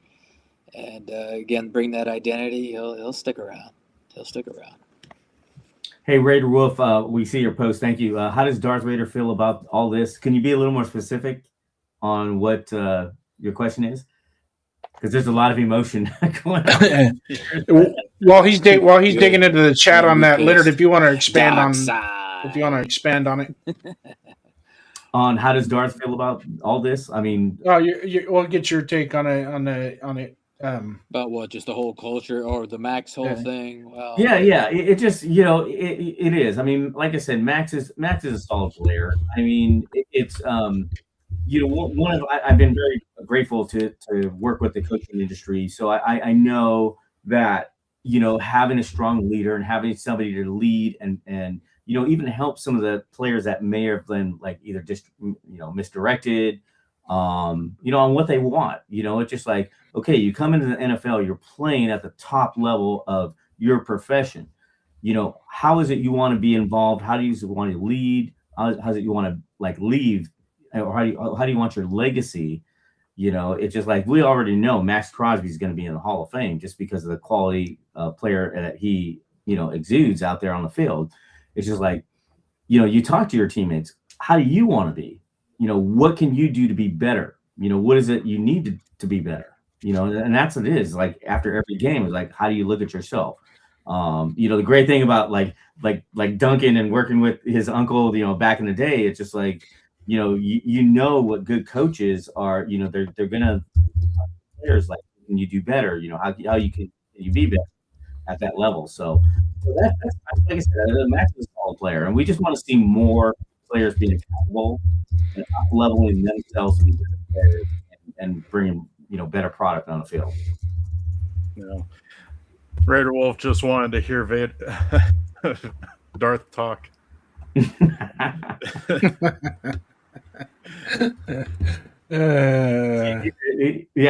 I just want to hear Darth talk. Raider Wolf is saying, you want to hear the Darth talk? Lord of the Sith, master of all evil, 30 years and counting, dark side. Well, I could just throw my voice and be somebody else, but I prefer dark side. Yeah, Max, to piggyback again, Max, again, he's allowed to be mad just like the rest of us, man. But what do you do? What do you do when you're pissed off? Do you just cry and whine and tweet and bullshit? Or do you actually take it to the gym and you work on yourself? You get better. I'll tell you what, that's what I do, man. I tell everybody after, a loss, it's like, you know what? You got your family. You got your health. You got another team to watch. Find your win. And keep going with it, man. That's always been my mindset. You're going to lose today or whatever, man. How do you get better? How are you betting yourself as a Raider fan? How dedicated are you? You dedicated as me? Well, then try your best. Come at me, bro. And Yeah. I mean, everybody. My brother's right. The fact that you have to work to get better, man. Work to get better every single day. Everything you do, man. Max has on his one of his many tattoos, "Be legendary," and be better. And Kobe Bryant is kind of, I know some of you guys are Warrior fans, boo-hoo, but that's one player he aspires to be. And what did Kobe preach every single day? Get better, no matter what you do. So you don't think that fool's in the gym right now thinking about, things, and maybe he even can. I want to hear Max speak out on what he wants. Well, I mean, you just think about the possibilities in his mind. What college player does he like? There's, it can't be just from Tom Lady. It can't be just from that fucker that just part ownership. It has to be. I want to hear from Jim Plunkett. I want to hear from Willie, the old Raiders. I want to hear from just the collective. I want to hear from Howie Long. I want to hear from guys that have been Lincoln Kennedy. Oh my God! If you guys really ever get the chance to speak, I mean that guy, he'll give you some ideas. I want to talk about all the ex-Raiders, and then finally come to a decision. I want them all in the room and just to pick the best that we can get and go from there. Can I expand on this real Dark quick? side. Yeah. Let me expand on this real quick, and Leonard, if you could relay to him. Mhm. We're at a time in our franchise and as fans, as Raider Nation in of itself, that I know we have Max, right? And Max seems to be that quintessential throwback type player that we've always coveted. Mhm. But it's going to take more than just Max. Mhm. It's going to take a collective of players to get it, to buy into his culture, because that's our culture. Yeah. Go hard, go fast, hit hard, hit fast. Mhm. Right. And so we need to get it. That starts with the running back. That starts with the quarterback. That starts with our offensive line, our defensive line. Max is one out of 11 on the field at any given time. So if you just want to have your brother expand on it, do we need to keep going that way as a traditional Raider culture, or can you see us being more of a CEO type franchise to where we try and win playing by the rules of the NFL? Mhm. Okay. So I'll try and recap everything. So Darth, we're at the our the nation is at where we have Max as our kind of our representative right now. And so where do we kind of go with that? Do we stay with that type of mentality, or how do we get to the culture of either Max teaching or Max representing for that culture to win? Is that kind of what you're thinking, Jason? Justin? Yeah. Jason, sorry.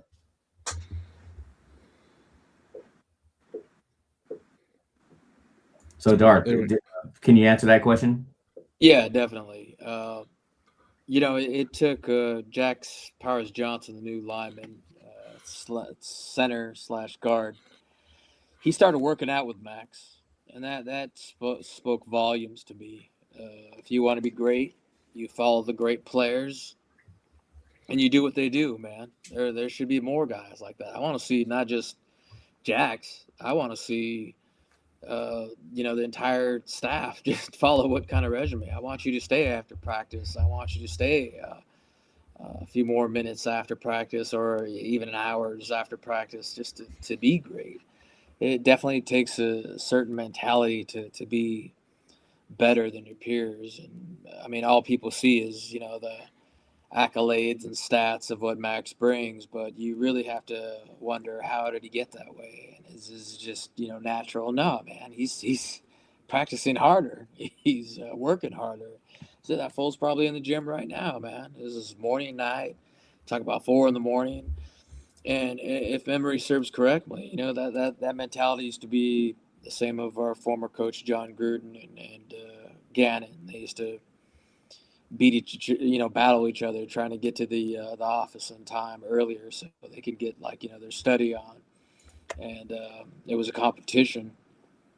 So if you instill that in just one Raider and it spreads, and then another, you just have a whole culture of guys working hard to get better. So it starts with the great players. I'd also follow, what the other guys are doing. Well, what's Brock Bowers' resume? Why is he so great? Does he stay after as well? His practice and what his deal? You got to find these better players, and you got to follow what they do, and preach what they do, man. Even the players that have played in past. Again, we're talking about Lincoln Kennedy. I never seen that guy go down. I watched a lot of tape, man. I still quiz him hey, Lincoln, there had to be somebody that put you down, that pancaked your ass. There had to be. And it was on that London cruise, Leonard, and he was just like, hell no. Yeah. And I'd push him like, what about Junior Seau? Maybe he just got you the wrong. He's all, fuck no. Yeah. I think it was Donald Penn who got decleated. And he's we'd say, did you ever get decleated? He's like, hell no, that never happened to me. But I know Sacktown and Raider Mike was saying, I was lucky enough to talk to Big Link. Yeah, man, he's a great guy. I mean, he's fun to talk with, especially about football. And then Raider Wolf also said, hey, so much better, some good help. It's always on Max. But, sometimes you need a leader like Max to, and that's how it spreads. That's how that really good, that opportunity for them to be better players spread. Just like you see, if you want to be better, like in any of your profession, it's like you're going to look to see somebody who's doing better than you, or who shed some light. And it's like, what better, hey, if Max is our leader, and we know how solid he is, I was like, follow him, be successful like him. I think DT Raider, said, need every player that is on the field to have the same passion. I totally agree with you.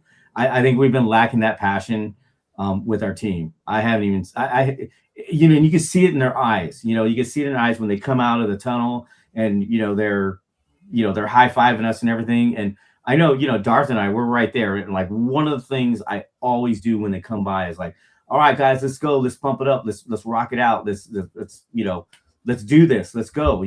Go full on. I mean, I'm full of positive stuff to get them pumped up to get out there. And you need a player like Max or Brock or whoever is going to just elevate them to that level. So it's a lot on Max's shoulders, but hey, he's our savior. I think if we're going to be successful in the future, and this next team that comes up this year, and if Max is leading us, and they just start a little bit of what he wants to do, or hey, it's going to be better than what he did this year. I think this year with Max is going to be a make or break it type situation. Mm-hmm. I hope we don't trade him. I know there's a lot of rumors that trade. I know there's some Raider fans that said we should trade him and get assets for him. And sometimes that doesn't work out. I mean, the Khalil Mack trade, we did not get anything but Josh Jacobs out of that, and he's gone. Yeah. And so moving forward, Max is a key figure. I love Max Crosby to death. But this year is going to be a make or break it year. Either A, we're going to run with him as our outside edge and a leader on the defense, but we need to add more components to that defense that have leadership qualities, because we keep saying it. I've been hounding Duncan about this too, is their leadership. Yeah. That's where it comes from. And all of our glory days, it wasn't just one man that was a leader. It was a group. It was a collective. Everybody was a leader. Yeah. And everybody took onus. Nobody had to go to the sideline and yell at somebody for not doing their job. Mm-hmm. Yeah. They all kept each other in check back then. It was nice seeing. You hear the stories of all the past Raiders and when we were in that winning era, they all kept each other in check, and you need that. You definitely need that. Yeah, Frank Weber came in with, they don't take winning or losing personally, and that's the problem. Yeah.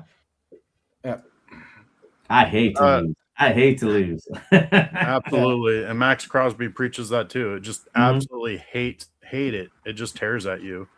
With that being said, though, like us Raider fans, we've gone through about 20 years of just failure. Yeah. And it's just been tough every single year. But with that being said, would you trade it for anything else in the world, being a Raider fan? Yeah. So Darth, the question is, would you trade like, I guess Max, you're talking about Max, would you trade that for No. Oh. Would you trade in being a Raider fan with all this losing? No, I'll it's just like with I was listening to JT the Brick and he was talking about, and this is when everybody was talking about, hey, let's lose so we can get the number 1 pick, and he was pissed about that, and I was just like, I agree with him. I was like, I never want to lose. And it's just like, I'm always going to be a Raider fan, and that's just what we learned. Like our dad, it was just like we were born a Raider fan, and it's like with winning or losing, we're always going to be a fan. It's just like with anything in life, you gotta take it, suck it up, and kind of move on, and hopefully the next year is better. So that's where we're at right now. And if Darth wants to come up the question, what was that? Would Darth trade in being a Raider fan for anything? With all Darth, do you question being a Raider fan? Shit. Look at me. Look at me. Look into my eyes. To actually add on to that as well, too, I think what I've told, this is another one of my mantras. Wherever you are, Raider fan or not, just kind of, sort of, or die hard like us, you got to think like a player. You really have to think like a player. Did you think the players wanted to lose that game? They don't give a fuck, man. It's just like Max. You got to have that mentality. Like you just want to dominate. Granted, fans and what have you want that draft pick. I get it. But once you're on that field, man, I don't know if most of us have played football, right? You're not there to just get pushed back and go, oh, no, I need to go ahead right away. It's like one of the linemen actually said that as well, too. It's like, Laulu, right, one of the defensive tackles, was mentioning, at any job you do bad, you're going to get fired. So, where does that leave us? We're just going to take a knee? We're going to just let people through? And that's tape for all NFL to see, man. You have to think like a player. And a player wants to dominate at whatever he does. And you have to block well. You have to defend well. You have to run your routes well. You got to pass well. You got to do everything well, man, because everything else, Granted, I'm sure we all are happy we have the number 1 pick, but, man, at the time, man, you have to win. That's just part of what's instilled in you for an athlete, man. You don't run to run slow. You run to faster and to get better again. It's people really have to check their morality, and these days you play to win, you play to dominate, and anything less is just not the Raider way, man. No. And Raider Wolf has a good comment here. Can't be mad at fans for being numb to losing, no matter what happens. That's a great take, Raider Wolf. I'm going to expand on that a little bit. And like with Leonard and Darth. Our investment, we invest into our team, not just by the attire or the flair that we have in our Raider rooms and stuff like that, because that's great pride that we take, right? And sometimes, and where we come from, the generations that we come from, and how we're invested in this team, we only need the players that are going to come in here and feel that passion and believe and understand that we're not getting paid to be Raider fans. Mm-hmm. We pay to be Raider fans, and there's a reason why. Is because we love what our franchise has brought forth to us. Yeah. Right? It's that aura, and I wouldn't change it for nothing. And I myself, just like Duncan, I was born into the Raider culture. Simple as that. It was my dad from the Darryl LaMonica days, AFL, on up, and then he just taught me the Raider way, and that's just the way it was. We were Raiders through and through, and it's not going away. When I leave this earth, I'm going to leave this earth as a Raider fan. Yeah, I'm taking it with me. I'm taking it with me, and But my historical memories began 1979 and on through, and we're going to get into a little round table here in a bit. But I'm going to just throw out number one. My favorite Raider of all time is Howie Long. Mm-hmm. When I played high school football, I always wanted to be like him. I wore the neck roll, the cut shirt, the whole 9 yards just to be like him. Played defensive end, get after the quarterback, the whole 9 yards. And we also celebrate the same birthday, which is awesome too. Oh, cool. But every true legendary Raider fan means something to us.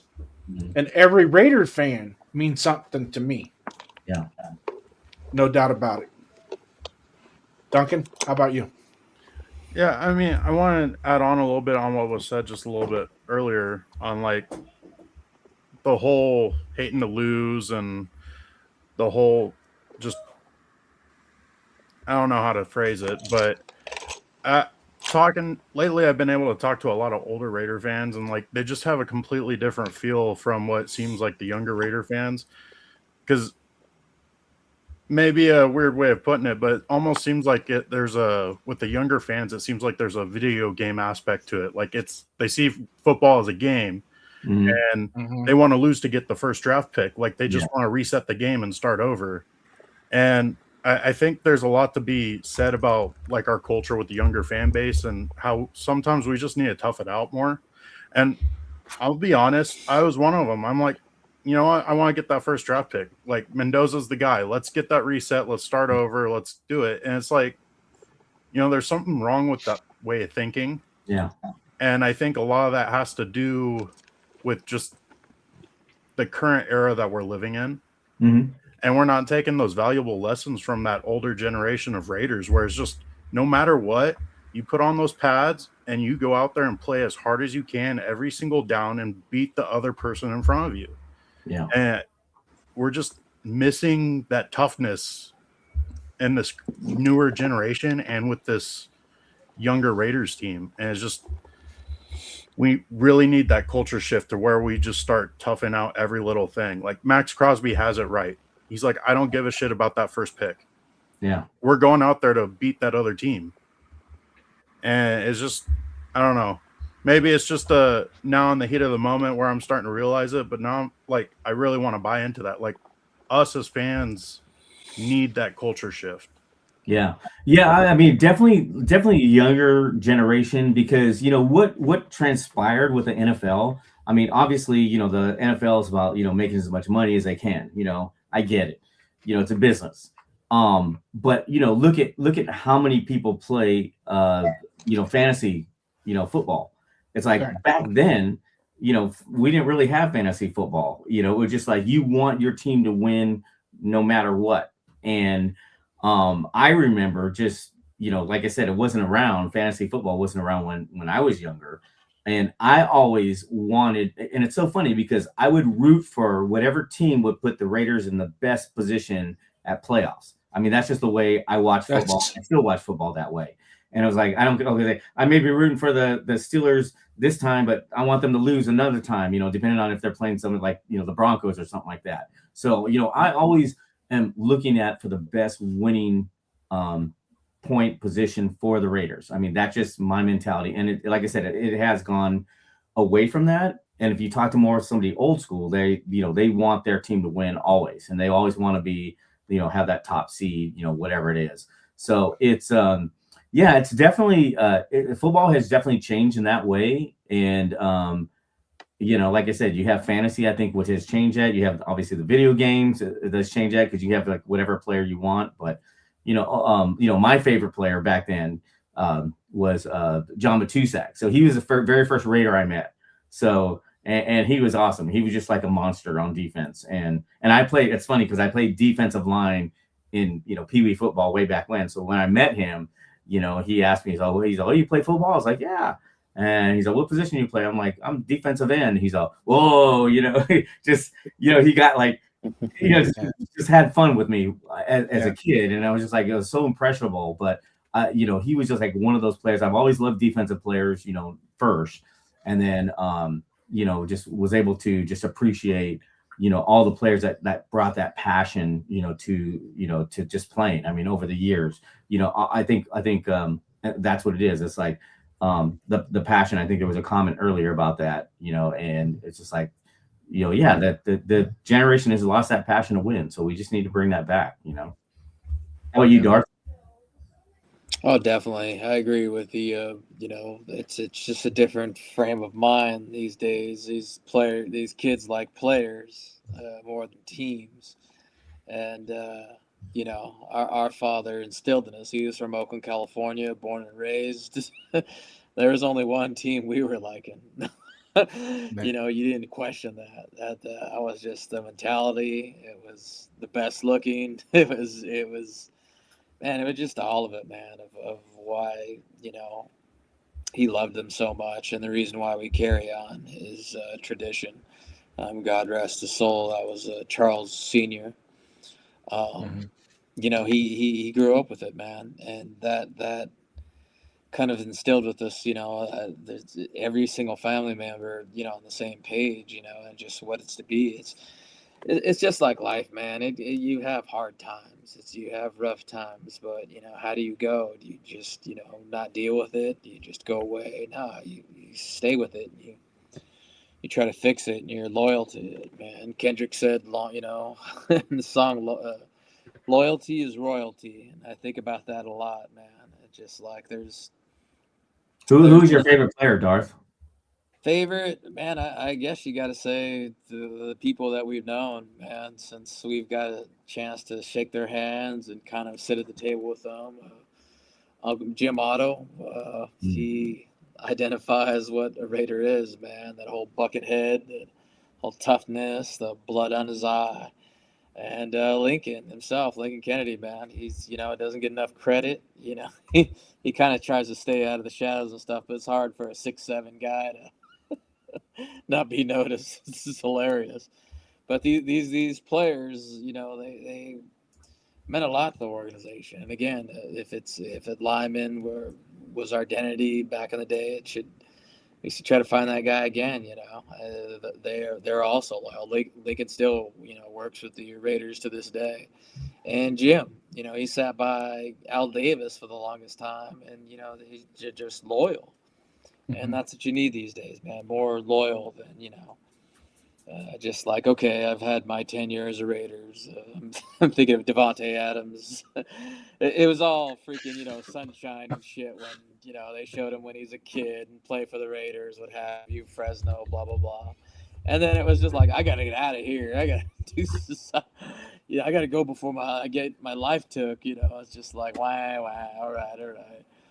But we just need guys that are more dedicated and willing to work with the younger players and to get where the Raiders want to be. We need some guys that are just going to be the foundation of what's going to transpire.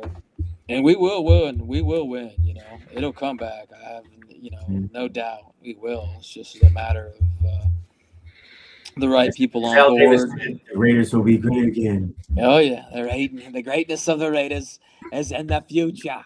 That's what he used to say all the time. Granted, it's been so long, man. Al, it's like, when you gonna bless us, man? It's coming soon. It's coming soon. Just win, baby.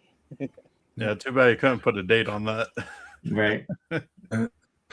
There's three business mottos that we've always ran true: pride and poise, commitment to excellence, and just win, baby. Mm-hmm. We need to start. It starts with pride and poise. Each game, you have to go out and play with pride and poise. Once you do that, you will start to develop the commitment to excellence. That becomes routine. It becomes nature. And then once that happens, it's all about just win, baby. Yeah.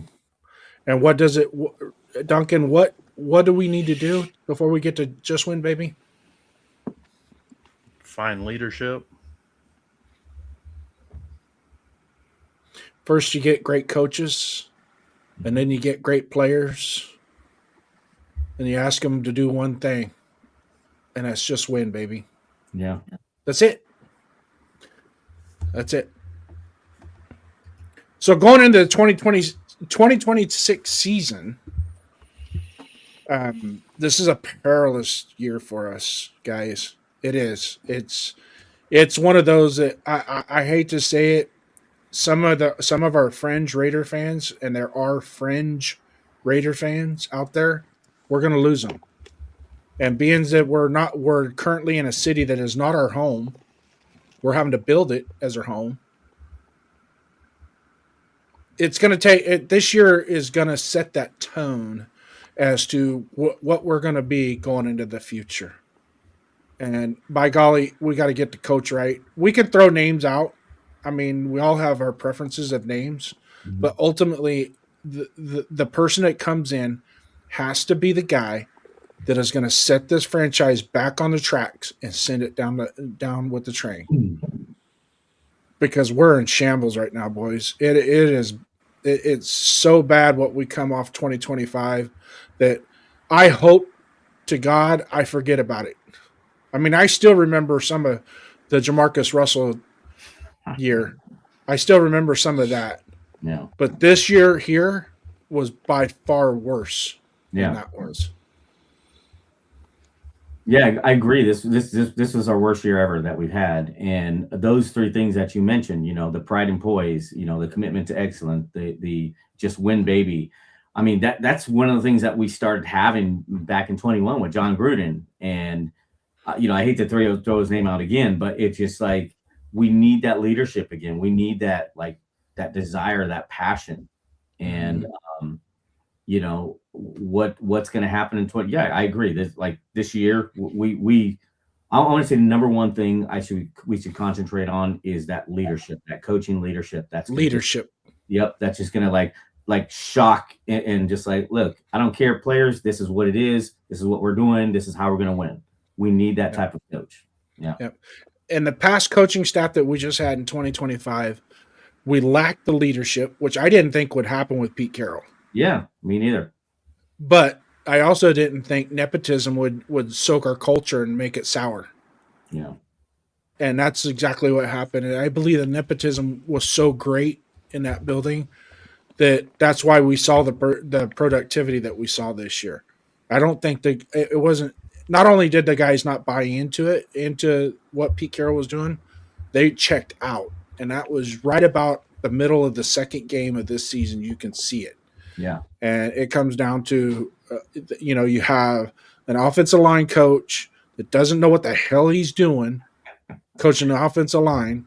Yeah. And he's the one that's calling he's the one that's basically dictating who's going to play, how it's going to play, who's competing and who's not, quote unquote, competing. I call bullshit on that. I will till the day I die. That the way those guys, knowing the guys that we had on the offensive line and how they were being treated and how they were being coached, most definitely that's the most sour point of our whole 2025 season. So as we get into our roundtable, my calling card and my on my wish list, I'm going to skip the first pick and I'm going to go straight to the second round in free agency because I'm pretty sure the first round is pretty much locked in, guys. I think it is. And if it ain't, I want to know why. Yeah. I want to know exactly why. If we skip that kid at number one, there better be a damn good excuse as to why. Yeah. And then I'm going to sit back and I'm going to watch him. If he for some reason ends up on another team and starts balling out, that in and of itself is going to close the door on a lot of Raider fans. Yeah. I'll never turn my back on the silver and black, but by golly, that will put me in a freaking hyperdrive that it's like, you know what? I'm not spending any money this year on that team. Yeah. Forget it. I'll live with the past and love and cherish the past, but what they're doing, if they don't change it and get back to the winning ways, and get that quarterback that we can call ours, that's what we want, right? Yeah, yeah. So Darth, Jason was talking about how it's an obvious pick that we should be picking Mendoza, but if that doesn't happen, what does that mean for the Raider culture? It's just like,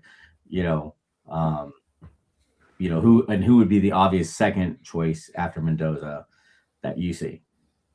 Well, there's that good defensive end I think people were talking about in college. I can't remember offhand, but I could just imagine. You imagine two guys that actually bully on both ends. Let's say we become that defensive team that Baltimore was, man. They want to, Joe Flacco was just all right, but I mean, they're mostly known for Ray Lewis and the Dogs, man. What swallowed up our, offense by luck. Well, they, had to injure Rich Gannon, but that culture is not really found enough, for defense, and they say it kind of wins championships, right? So maybe that's where we have to go. Just build up our defense as much as possible, or if it's another D end or another dominant D tackle or even a corner to build that way. I mean, just think of what the Broncos are now. I hate to even use it as an example, but I mean, it's Greenlaw. It's the former Niner guys. It's their linebacker slash end, et cetera, et cetera, et cetera. And they're in lines of winning with just a sophomore quarterback. Bo Nix is just all right. We almost beat that fucking team. On a Thursday night football.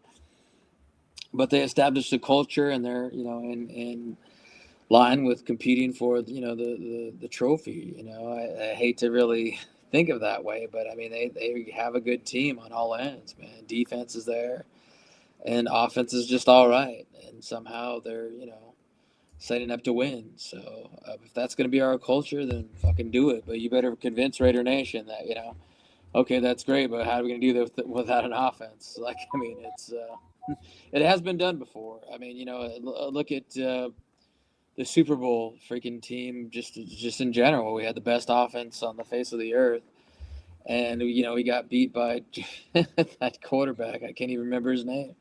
It's just in John Gruden that knew our plays, but I mean, it was just an okay offense, but more of a stellar defense. So it is possible. It just hasn't been seen in quite some time since maybe the early Baltimore days.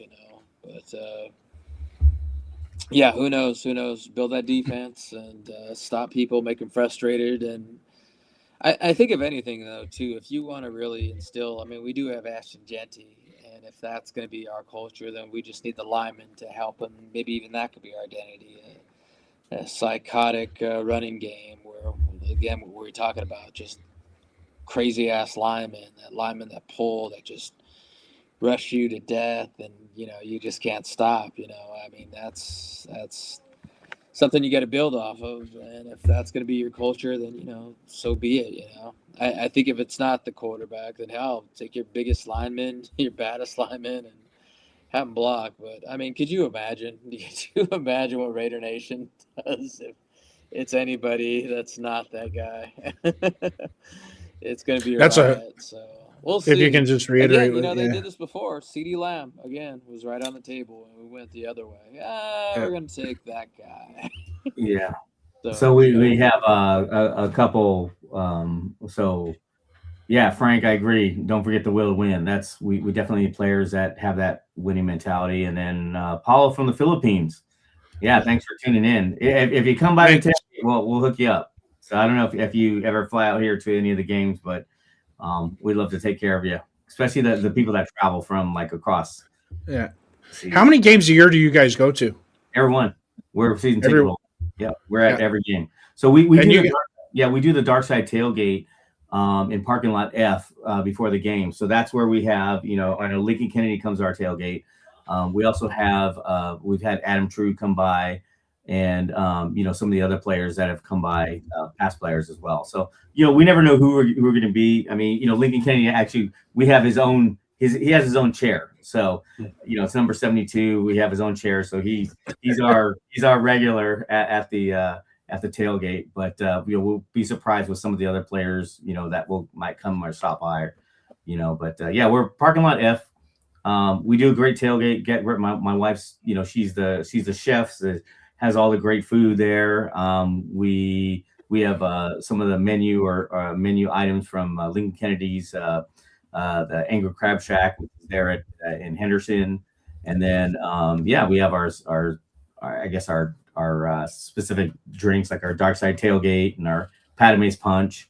So it's it's a good time. And I think I was reading one of the comments, and it was like, I think it was about being numb to the season, or but it was just like, I'll tell you what, we go there, we have a great time at the tailgate. We always want a Raider win. So if we have the tailgate and a Raiders win, it's like a plus. If we lose, which has been most of the season, hey, at least we had a great tailgate. So yeah. There's always something win. positive Definitely. that comes out of a Raider game. right, exactly.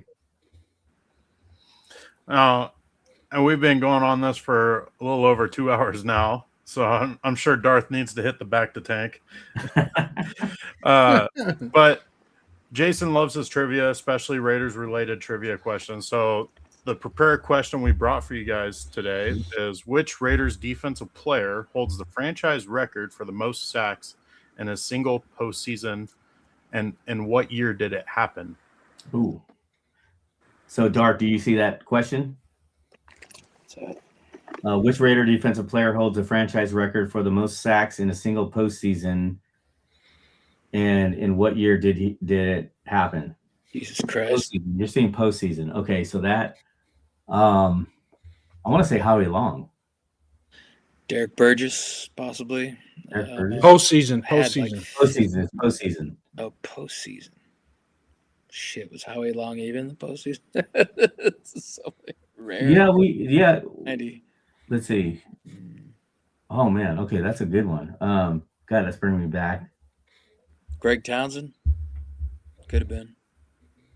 Or then again, not too much postseason there too. Yeah, I gotta say Howie Long. I can only think of Howie Long. Yeah. So the question is single postseason. You're absolutely right. Howie. Oh, it's Howie. Long. Okay, yeah, I thought so. Oh, Yeah. it's Howie. No, Yeah. What year? seems so obvious. Oh, what year? What year? Oh, shoot. Was this 80? 83? There you No, go. that's too Oh, early. okay, good. Do you happen to know how many sacks? I want to say 11. I could be wrong, but For the postseason. I wished it was 11. It felt like 11. it's what, 7? Maybe 7? It was actually Oh, 4. man. 4. Okay, yeah. You gotta remember Alzado had a couple sacks. Yeah. You had Greg Townsend. He had 2 or 3 sacks in the postseason. Mhm. You had Lester Hayes had 3 sacks that postseason. Oh, shoot, yeah. Matt Millen had a sack that We had an postseason. awesome team that year. That was an awesome Yeah, team. that defense, believe it or not, I'm going to throw this out there. I believe that defense in 1985 was actually better. Oh, really? If it wasn't for Mark Wilson throwing 17 fucking interceptions against the Patriots, Oh, Mark Wilson. we would have beat Oh, the pants off the Patriots and Yeah. went on. And we'd already played Chicago once that year. We were going to play them again, and we would have beat them. Yeah, I agree with you. We would have beat them. Yeah. That was 85 that defense was nasty. Yeah, 85's defense, yeah, they were tough. Definitely. Chicago. Yeah. Richard And the Dent. Bears didn't have much of an offense, but we had Mark Wilson. I mean, Yeah, we had Mark Wilson, which was not which if Mark No Wilson's bueno. in the chat, if Mark Wilson is in the chat today, I apologize for all the negativity, because what we saw at quarterback play in 2025, I apologize. You aren't the worst quarterback we ever had. Yeah. Hey, there's good years and bad years of every quarterback.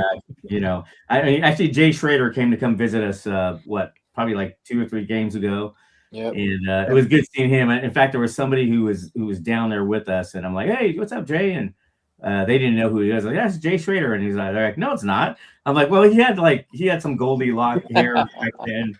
I was like, and He's not as tall as he used to be Bald either. now. yeah, he lost maybe an inch or 2, possibly. Yeah. Yeah. He kind of hunches over and walks a little different, but yeah, in all honesty, Jay Schrader's biggest hang up. Yeah, he threw a lot of interceptions, but I don't think the 89 season with Fernandez, Galt, and Brown, Mhm. was electric on Yeah. offense. Yeah. But he needed that running game to support him. Yeah. And when Bo Jackson went down with that hip injury Mhm. and we went to Buffalo, it was like, all hands off now. It's like, because we were so that team was rolling with Bo Jackson. Yeah. I miss Bo. Bo was like, he was him and Marcus were just a pair that we just dominated. Yeah. So we're gonna be wrapping it up here. We've gone 2 hours and 10 minutes.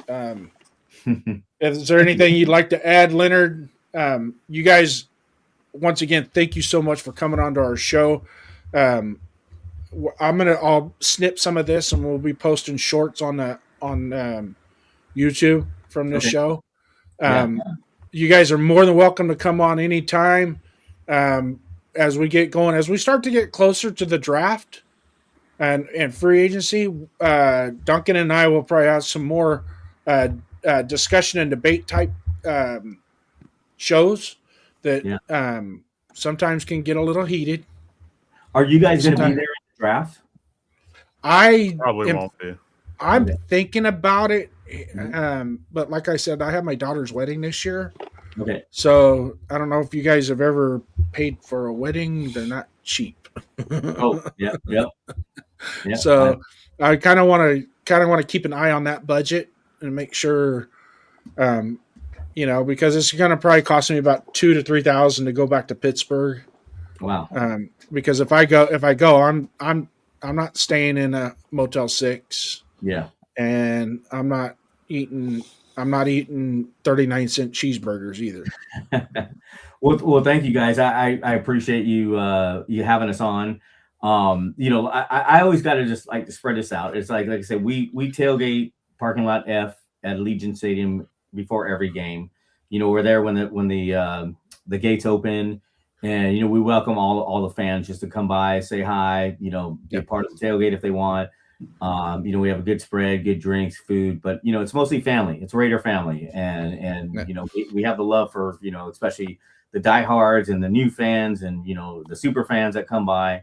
So we appreciate we appreciate you guys having us on, and we look forward to now. Lot F is on the east side towards F is, I guess I want to say south. It's like the south part of the stadium. So it's right next to was it Dean Martin Drive. Okay. So you have the F lot, then it goes G, then H, I, J. So if you're used to J is like where a lot of Oakland tailgaters were at, but we're in lot F. It's it's a pretty open parking lot, so there's not really a lot of tailgating going on there, but we're the closest to the entrance, the south entrance. Yeah, when we went, we just stayed at New York, and went over to Mandalay Bay and walked across. Mm-hmm. And I think that's the biggest. Let's face it, you guys know this. It ain't going to be the same as Oakland. The tailgates in Oakland were. I wish we could have like just put that in a jar so we can share it with people. Yeah. Like this is what a tailgate is supposed to be like. Yeah. I mean, let's face it. You guys remember the AFC Championship game with Metallica in the parking lot? Oh, my God. Yeah. The hair on the back of my neck stood up for hours after that. We still bring everything that we had in Oakland to our tailgate there. So you get the music, you get the food, you get the pregame, you get the, the drinks, you get the, the entertainment part of it. So we still have fun. Now do you still? Oh, but. You still live in California, Leonard? Yeah. We live in the Bay Area still.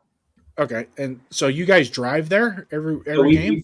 We fly there. I have a friend who we leave our van there at his house, and then we prep the day before the game and get everything ready, and then we drive in that morning, and we let our magic happen, and we just like I said, whoever wants to come to our tailgate, you can go to the darksidetailgate.com.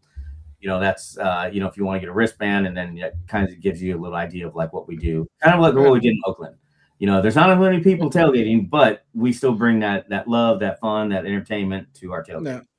Now, I'm sure at the beginning of the year it's a little harder to tailgate when it's 105 out. Yeah, I mean, preseason, it's been iffy, but September we've usually had a later game, so it hasn't been too bad in September.